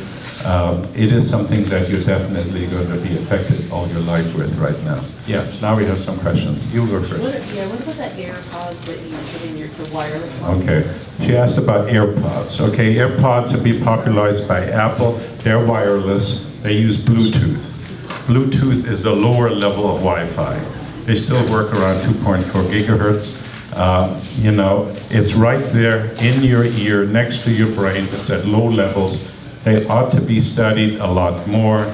They're near field communication, meaning they don't have a big range, you know, but it gives you this freedom from the wires. It's a lot safer to get something called Bluetooth that has a tube, and there's a little speaker, and there's not even a wire going into your ear, so the field can't propagate into your ear. So you can get Bluetooth headsets, or even other headsets, but I prefer and I recommend people not use wireless earbuds. It's convenient, but we don't know the long-term effect of that yet, showing all the other things I'm concerned.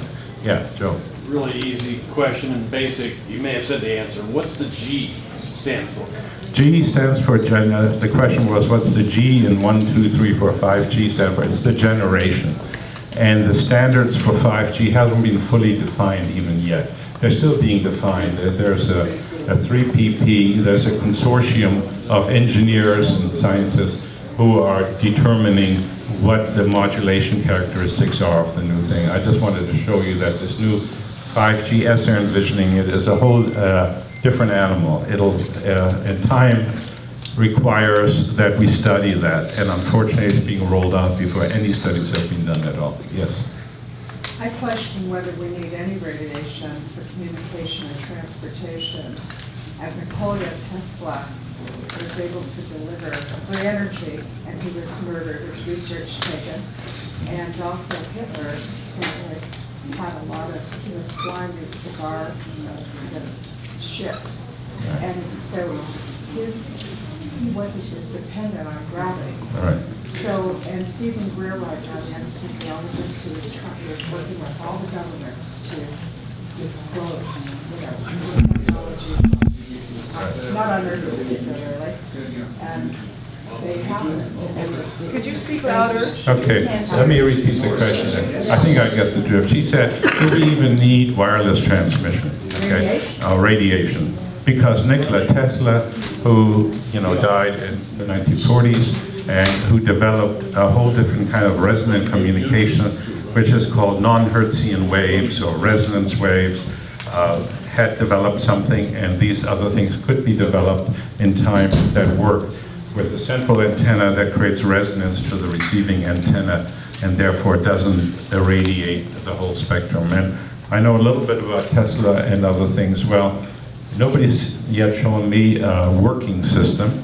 Tesla was basically defeated when he tried to give away power for free, and Westinghouse was helping him for a long time, but he was being financed by JP Morgan, and Morgan said, you're going to give away power for free with your system of Tesla coil type of towers, the Wardenclyffe Tower and so on, where everything was going to be through resonance. It's not the same orthogonal propagation pattern that we use in modern physics. So there is another thing, but that's based on scalar physics and other things, and you better talk to me about that later, because that's a whole different topic, and it'll just confuse the matter for now. Yeah. You've given us a lot of information that says that this radiation is dangerous. I read I just don't read that anywhere else, and the other places I read say that the people who are concerned about this are outliers, and they reference a body of research that would contradict what you've told us today.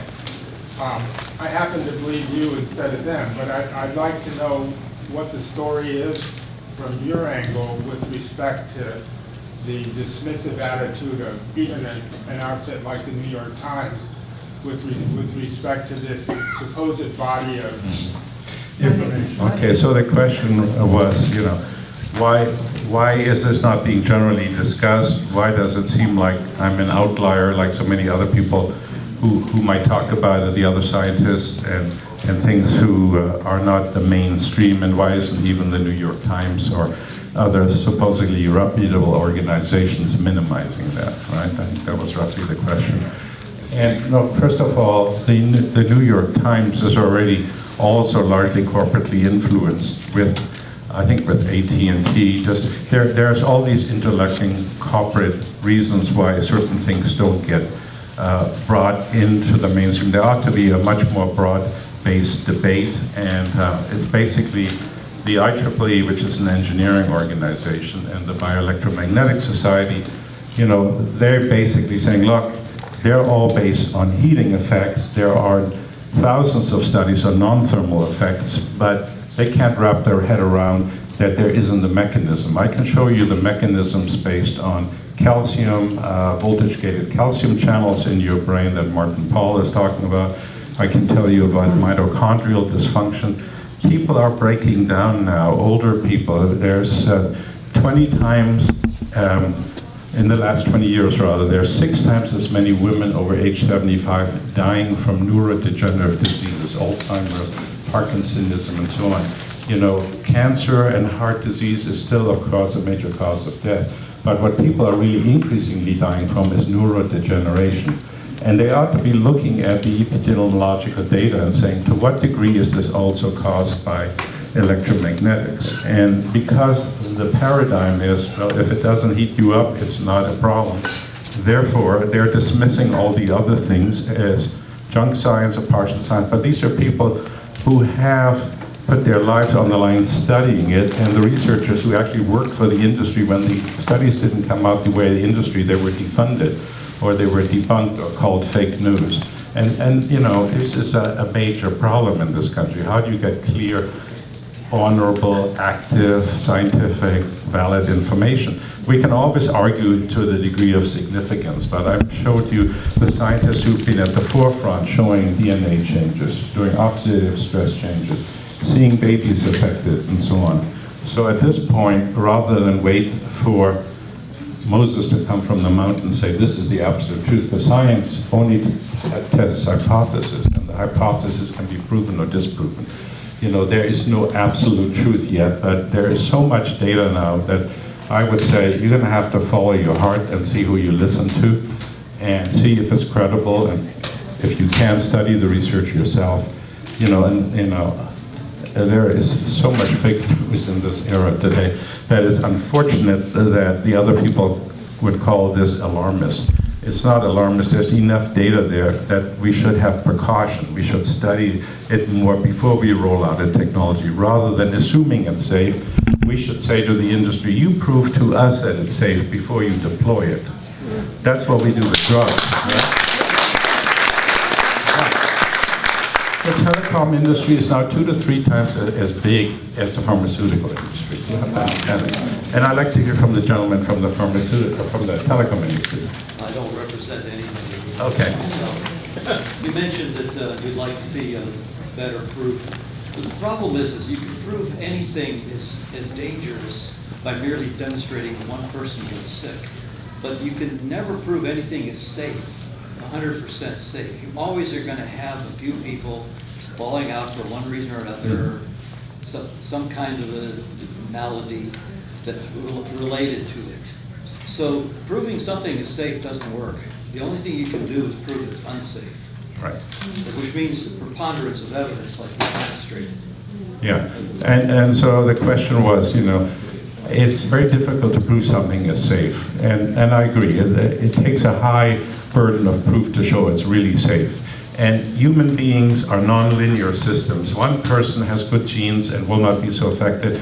Somebody else has weak genes and will get very much affected. So, you know, it's very difficult to show when one person is being affected that you are not. The hypersensitive community is about 3 to 8% of Californians. That's over 1 million to 3 million Californians who are now being affected by this without even knowing. And your doctor usually hasn't been trained at this in medical school, I can guarantee you that. So as a result of that, what can we do? Well, look at the preponderance of the evidence. I'd like to just show you one quick slide, if I may, just to show you what's happening. And this is, again, epidemiological. Projectors. All right. Anyway, I can tell you that neurodegeneration among older people is now the biggest cause of concern for me. And I showed you what happens to young millennials already, okay? Kids who are going to college now have so much anxiety and depression. There aren't enough mental health practitioner counselors to take care of them all. You know, you have to start looking at what's happening sociologically to me to see, well, what might be the factors, and some of that will ultimately will say, well, it's probably because they're having this radiation day and night. I have colleagues who are psychiatrists. When kids come in on all kinds of meds, they give them a digital holiday for a month. Very tough for these kids to give away their cell phone. I mean, they would do anything to keep their device as one is going off. And if you take them off it for a month, and they suddenly can get off all their medications, you know, that's a very, very interesting phenomenon, you know, this kind of thing. Let me go here first, and then, yes. Do you have a list that we as grandmas and parents can follow to make our lives safer? I know you said, for example, turn off your Wi-Fi at night and keep your cell phones away from your head. I would be interested in a list of other do's where we could be proactive right in our home. All right, so email me and I'll send you. There is lots of recommendations. And there's some on the table, so start there, and otherwise email me at Maret@Cruzio, and I'll send you more information. Thank you, sir. Yes. We had a question back there. Yeah. Is there any, do you have any correlations between growth of mold and Wi-Fi? I know Dr. Peter claims that Wi-Fi, there's some studies increase the growth of mold, but I'm not seeing any of those studies. Right. Dr. Klinghardt, the question was, is there correlation with mold and electromagnetics? Mold is a very common problem, increasingly, especially in places where you've had water damage and so on. Dr. Klinghardt is also an integrative medical doctor, similar to myself, who has been very interested, also from Germany, is where I'm from originally. And, he sees that a lot, he tests for it a lot. What I can say about it is mold and hidden infections and other things are a common cause of this. And I left I think some cards back there. If you want to talk to me about it more specifically, in terms of studies. Wi-Fi actually makes mold grow. I have not seen anything that shows that Wi-Fi makes mold grow. It's not high enough, unless there's already mold in the environment, and then it might be potentiated. Yes. Go ahead. I have a question. Do you ever recommend, I know there's protective cloth made and whatnot if you're in a particularly heavy hit area. Do you ever recommend any of that? Are there better materials than others if you wanted to make a burqa? Yeah, so the question is, can you get protective clothing or other material to shield you as like a protective burqa and so on, so you're not so exposed? This is really only primarily applicable for electrically hypersensitive people. Yes, you can buy them. It's like a website like lessemf.com that sells many of these. These are shielding fabrics that are made into clothing that have silver fiber inside of them. And yes, so you don't have so much full body radiation then, you have only where it's more exposed. Again, people have been helped with that who are very electrically hypersensitive. The thing about, a shielding of your home and whatever, you should work with something called a building biologist. A building biologist is a specialist in this who will check out your house for different kinds of radiation and remediation measure. When you start having to use carbon-based paints and other shielding paint, you're basically creating a Faraday cage inside your house. And when things don't come in through the windows and so on, unless they're shielded and so on. And then anybody comes in there, just like being in a plane. A plane is like a metal cylinder, and all the Wi-Fi that's on planes now is bouncing around. It's very high levels now on planes. Every time I fly, I test this. And flying on planes is not fun anymore since they made them wireless with everybody using their devices. And you can directly see when we land, everybody turns them off. And then as soon as we land, all the radiation goes up. I mean, it's part of today's modern lifestyle. So shielding is a specialist question, and the average person doesn't need it, but there are some people who've been helped by having like a headband around their head or something on top of their head because the brain is less exposed. A lot of that can also be because there's other stressors and psychosomatic things. So the long and short answer is it can be helpful for some people. It's not the first thing I would think about. But it wouldn't be protective. It helps, it seems to me, if you haven't already accumulated enough, it would... Yeah, it might protect you from further. But the body has many mechanisms by which it tries to heal itself. The main reason for lowering your exposure is so that you have a better chance to heal yourself. And we use urine and other kinds of testing that are inexpensive to measure how affected your body is. You should measure your oxidative stress level. It's a simple urine test you can do just to see how much your DNA is affected by everything. But there are many causes for that, not just electromagnetics. Yeah. Dr. Maret, how about sitting next to people who have their cell phones? Well, if you sit next, the question is, what is it like when you sit next to people's cell phone? If you're electrically hypersensitive, you probably don't want to, you want to get some distance from those people. On average, I mean, you go into any coffee shop, there's so much Wi-Fi going on. You go to the airport, you go public places, even the library here. You know, you basically are exposed everywhere. You want to minimize your exposure, especially if you're electrically hypersensitive. Again, the danger is if you keep being put in harm's way in a certain way over time, it's like a barrel that overflows between the chemicals. You need to detox your body from time to time, like you change the oil in your car. You need to really do a more holistic approach. By the time you're into symptom modulation with drugs, which sometimes can be helpful for short term, it's usually not a good solution long term unless we can find a more healing way to live, right? I was told 7 feet. Well, 7 feet, that's an arbitrary thing. Okay. Let me just tell you, like, if you take a cell phone, right, you look at how many bars you have. The less bars you have, the more it'll radiate. If you stand next to a person who has 4 bars on their phone, the radiation from the phone is much less, and you can stand closer to them. But if you have only one bar there, and the phone is really trying to stay in touch with the cell tower, then it's going to be a lot more radiation being close to them. Yeah, let's go in the far corner. Hi, sorry I came in really late, but so maybe this was addressed somehow, but when smart meters were coming out, the county health, Santa Cruz County Health doctor or physician, thank you, officer, I forget her name, it's a really hard long name. Okay, now come. Anyway, she did a study. She was asked to do a study on, you know, all this dirty energy put out by smart meters and whatnot and transmission. And she did, and I read it, and part of her conclusion was, you know, as close as she could get to knowing why some people react and some people don't to it. Well, I shouldn't say react, but have problems. She said it's because some people may have, and this was just her best guess, more iron in their brain, which I thought was very interesting. Do you have any?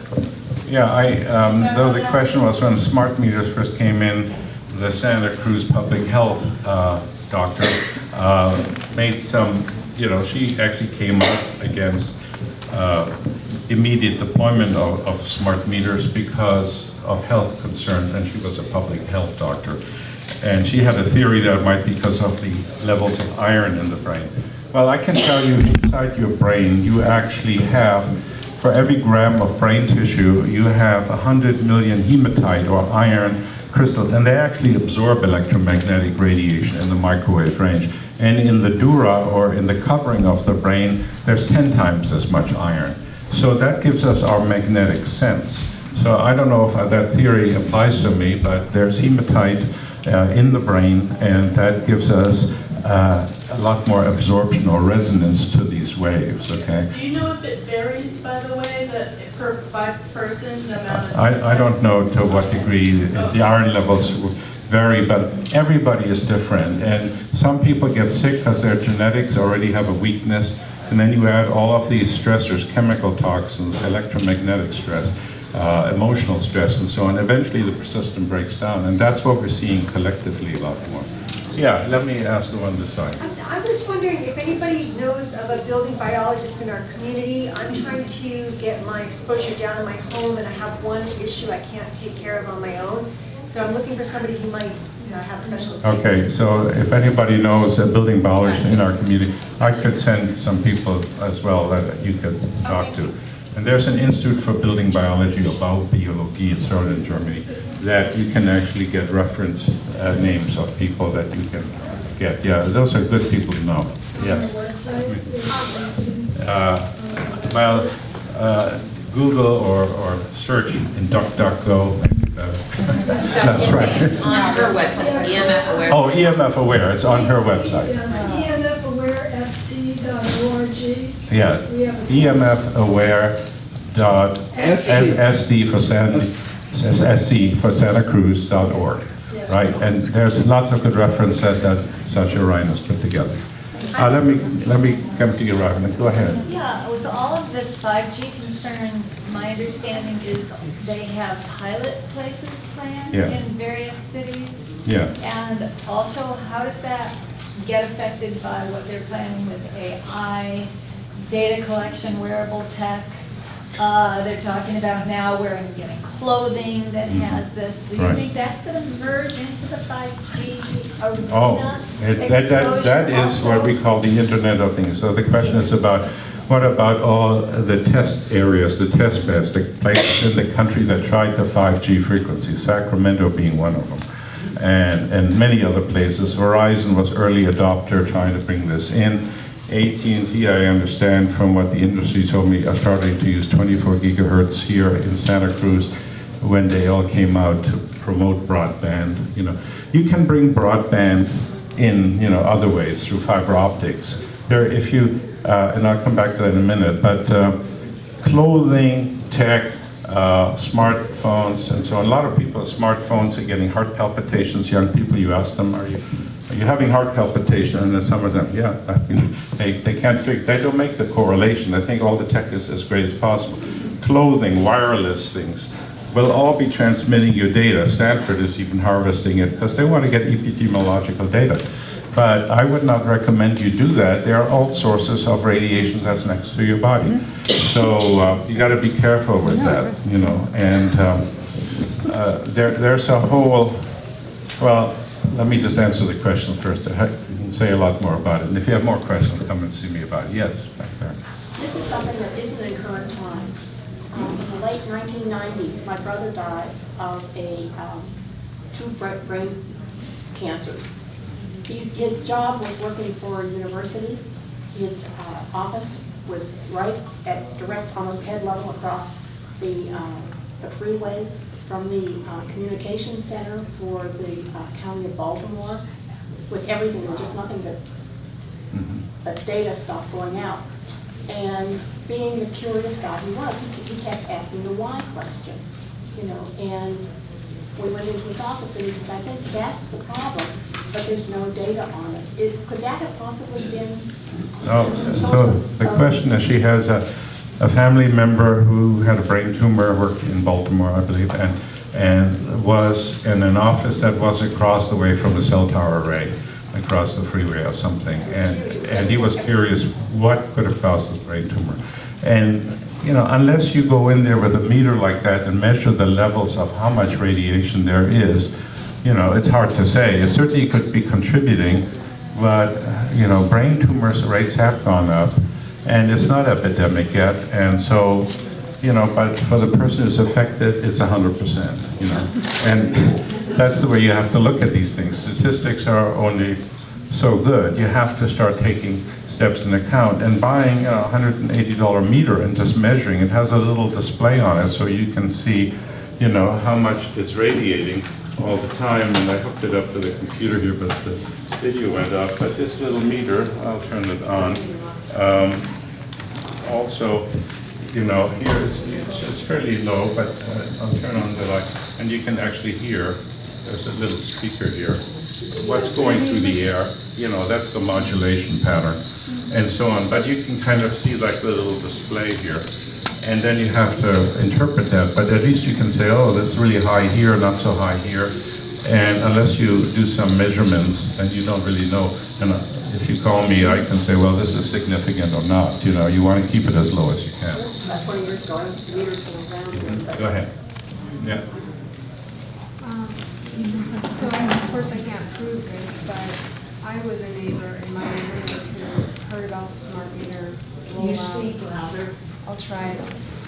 I heard about the smart meter rollout, and because I'm a sensitive person, I thought that probably isn't the smartest thing to do this on all of our homes. So I asked my landlord to keep our old one, but it's hilarious because everyone around me has a smart meter. So I can't prove that my headaches, these bizarre headaches that I have now, regularly, I deal with monthly, you know, weekly, whatever. I can't prove that it's the smart meters, but I can tell you I didn't have such bizarre headaches before all of my neighbors had these. So it's, and I just never in my wildest dreams thought we would even be talking about, when I was younger and watching the Jetsons, about protective clothing, and just all of this stuff. It's sad for me. And So this woman asked about the smart meters, I just like the word smart meters. They're really only smart for the corporations who want to monitor your power and let everybody know what device you're turning on. They're not very secure, you know. What's secure is wired, or wireless is not secure. It can be hacked, it radiates. Smart is fiber optics, cable coming in, wired connection. You know, there's a big class action lawsuit going on right now against the FCC. You can go to a website called the Regulators. These are industry insiders, okay? They say, look, the people who had wired connections, that's all of us who had telephone lines and everything, we paid for the wireless rollout. And the industry took off with that money to the tune of billions to almost $1 trillion. And they're being sued now because 5G would not be economically feasible without you supporting it with your wired connections. And go to irregulators.com. It's in the 10th Circuit Court of Appeal in Washington, and you know, they basically changed the accounting rules for the industry in the year 2000. Now I can send you a link to that, but their website is really good. You can go see it. These are people in the industry said, look, we were promised through Gore and already 2000 that we should have broadband to every home with cable or some kind of fiber optic link. Instead, you know, they're laying the fiber optic cables in 5G. They have to lay fiber optics because there's so much data going through these distributed antennas.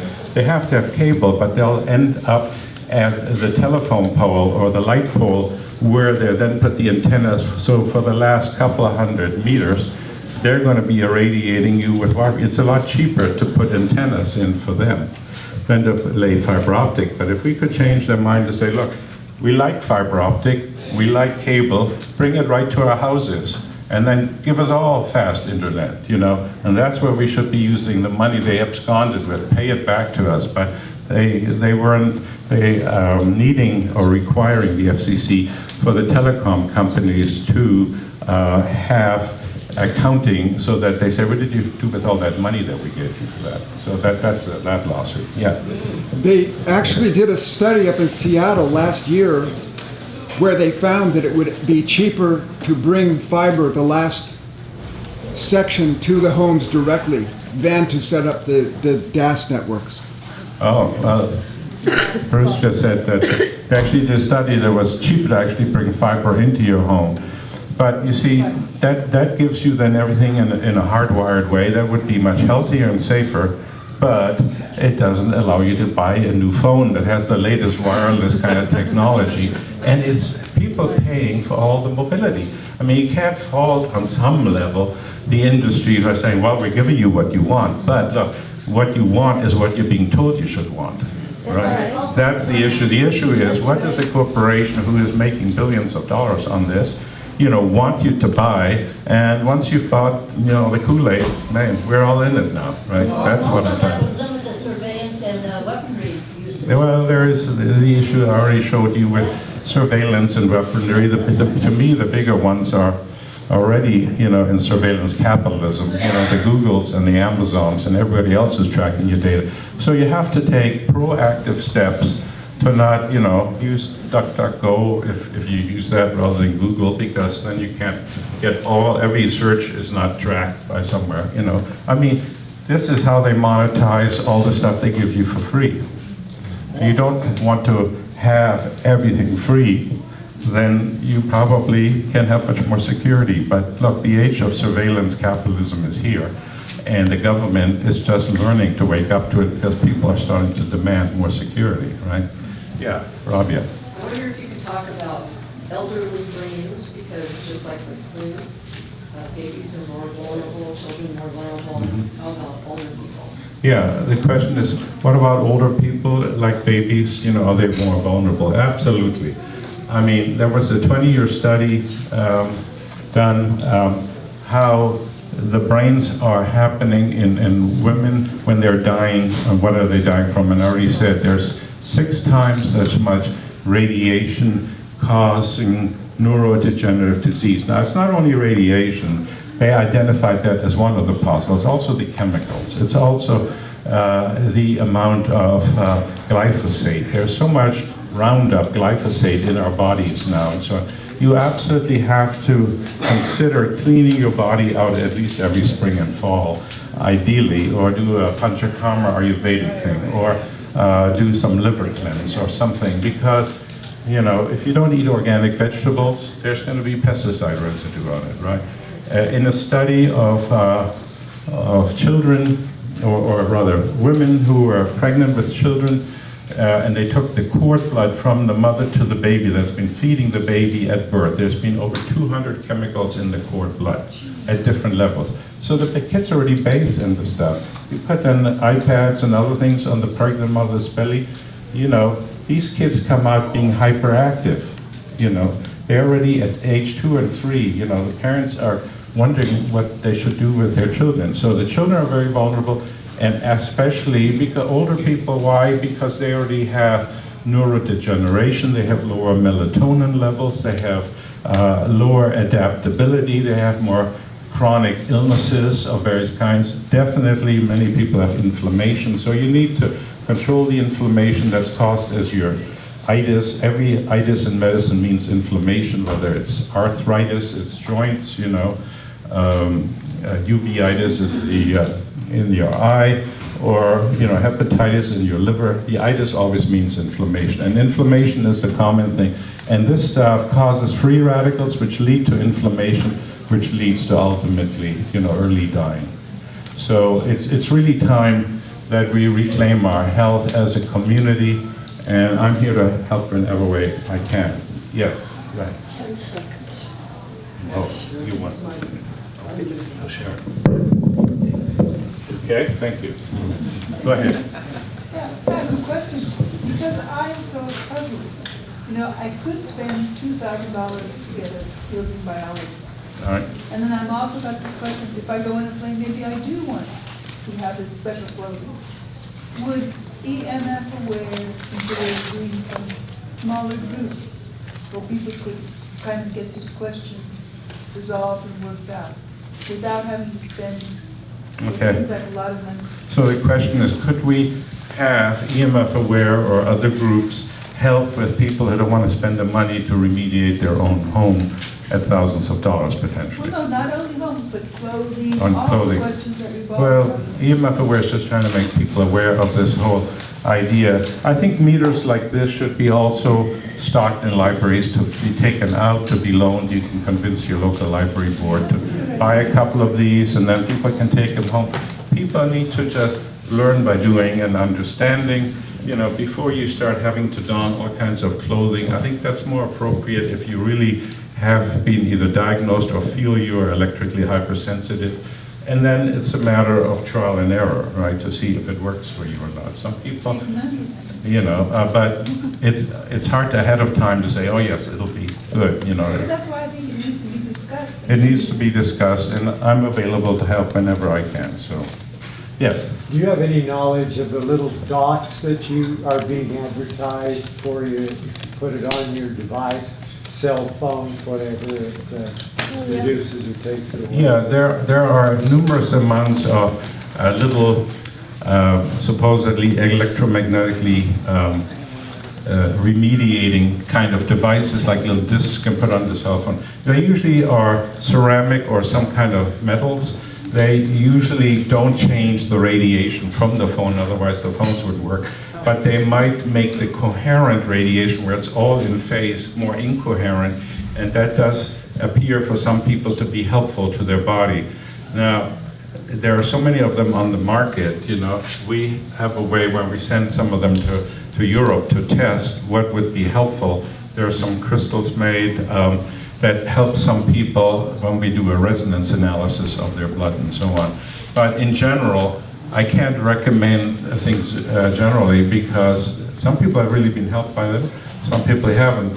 The danger to me is every time you put something in there that seems to help your phone, you're also more tempted to use it more. Okay, and the whole issue is you don't want to overuse it all the time. That's part of the illness, you know. And you don't want to put it next to your head. You put it in speakerphone mode, or it gets a headset for it, you know. And really learn to smell the roses more. You know, I mean, what's happening now is everybody is living with some level of digital dementia, literally. I call it digital dementia, living in the trance. You know, you wake up and the first thing you have to check on what's happened to the world, what happened to your inner meditation and your inner healing. That's what's important, right? Yes. Well, we all need water to exist. All beings need waters. I'm really concerned about the effects on our water, our groundwater, surface water, aquifers, and all. Great question. So Mary is interested in hearing about what is all this effect having on water. And I never got to those slides because we ran out of time, but look, water, your body is about 60–70% by volume water, right? Everybody knows that. But 99+% of all the molecules in your body are water molecules. Every protein, every bone, every brain is hydrated with water molecules. And water is really important. And I'm working with some scientists from Netherlands, and they have found that the 4G and 5G generation of digital devices is starting to really weaken the water. Now, to understand how that works is, they're saying, look, it's starting to influence the water that falls as rain through this electromagnetic field that we've created with digital technologies, and it doesn't help the plants in the soil have good bacteria and good fungal patterns, and it's starting to affect our body because at the cellular level, your body works with light. Most people don't understand this. It's called biophotons. You work with light, and the water in the cells of your body is quantum coherent. Now that's a term that says it is like all in phase and creates these domains where the water actually has great sensitivity in your body. So when you only say, oh, it only matters if you heat up the body, you're missing half the picture. The cell water in your body is actually like a sense organ. It's very, very sensitive. We call that quantum coherent water. And we're seeing that that's being destroyed, so the body is not able to heal itself as effectively.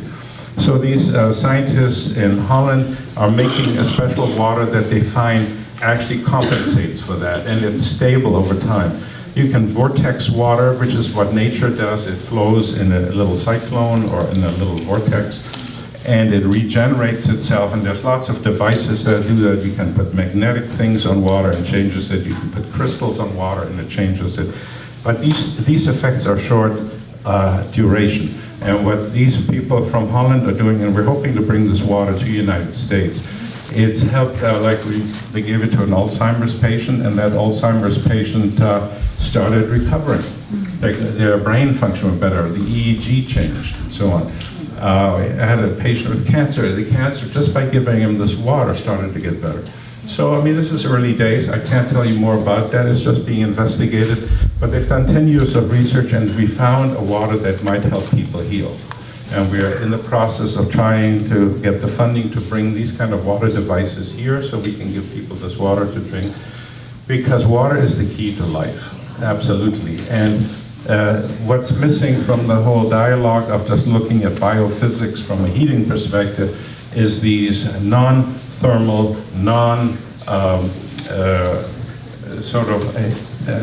what are basically the thermodynamics that we apply. We apply physics to biology in biophysics, okay? But, you know, the body is much more complex than that. The body works on resonances, it works on frequencies, it works on light inside the cells. That's how your DNA turns on and off. And until we apply quantum physics to medicine and to biology, we're missing a lot of the things. And so we're living in a very mechanistic, technological, reductionistic, scientific culture right now. And what I'm trying to tell you is, you know, you can't understand homeopathy or you can't understand some of the energy medicine techniques until you start understanding the resonance of water with quantum physics implications. So thanks for that question, you know, and yes, we're probably adding more chemicals to the water now, and Santa Cruz is about, or SoCal Water is about to put in poop water, you know, cleaned up into the aquifers. And, you know, some people that have been here, like Becky Steinbrenner, who's running for 2nd District, has been fighting that tooth and nail, even in the courts.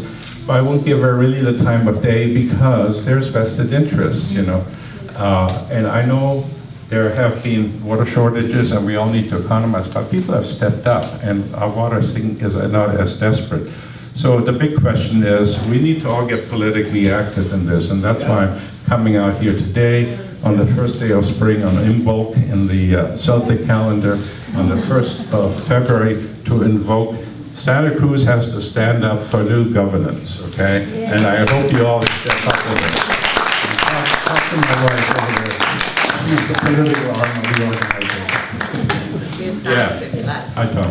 Hi. You made the statement that medicine is still in the reductionistic method on this, and I would dispute that. As a physician who treats EMF hypersensitivity, we're trying to, certainly we know that certain people are vulnerable, right? The youth and the elderly and other people with certain, behind the eight ball at a particular time of their life.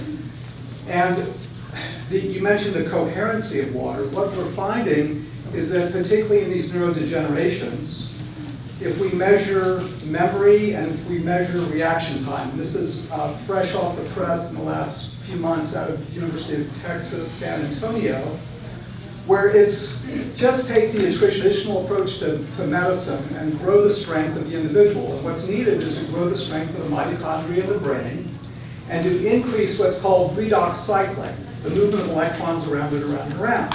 Now the question is, do you do it with coherent energy or you do it with incoherent energy?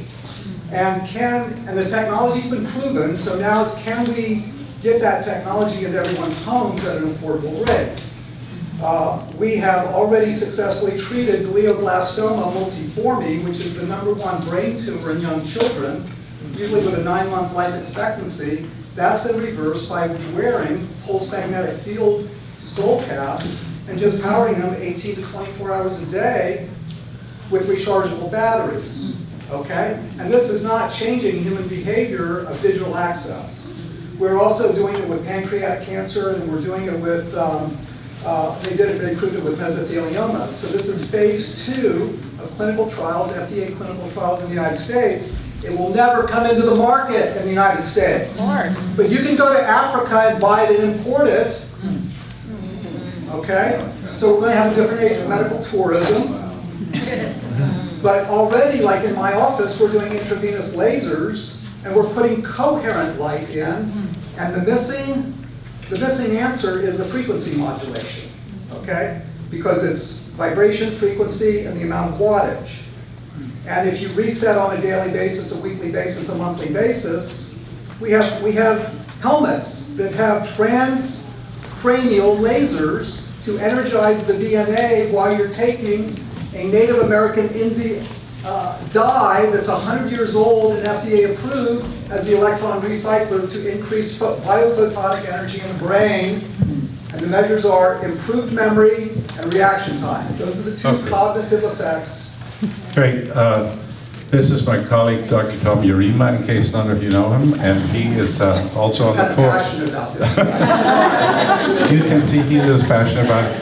And we can discuss whether you use coherent or incoherent. Coherent is, like I said, a laser.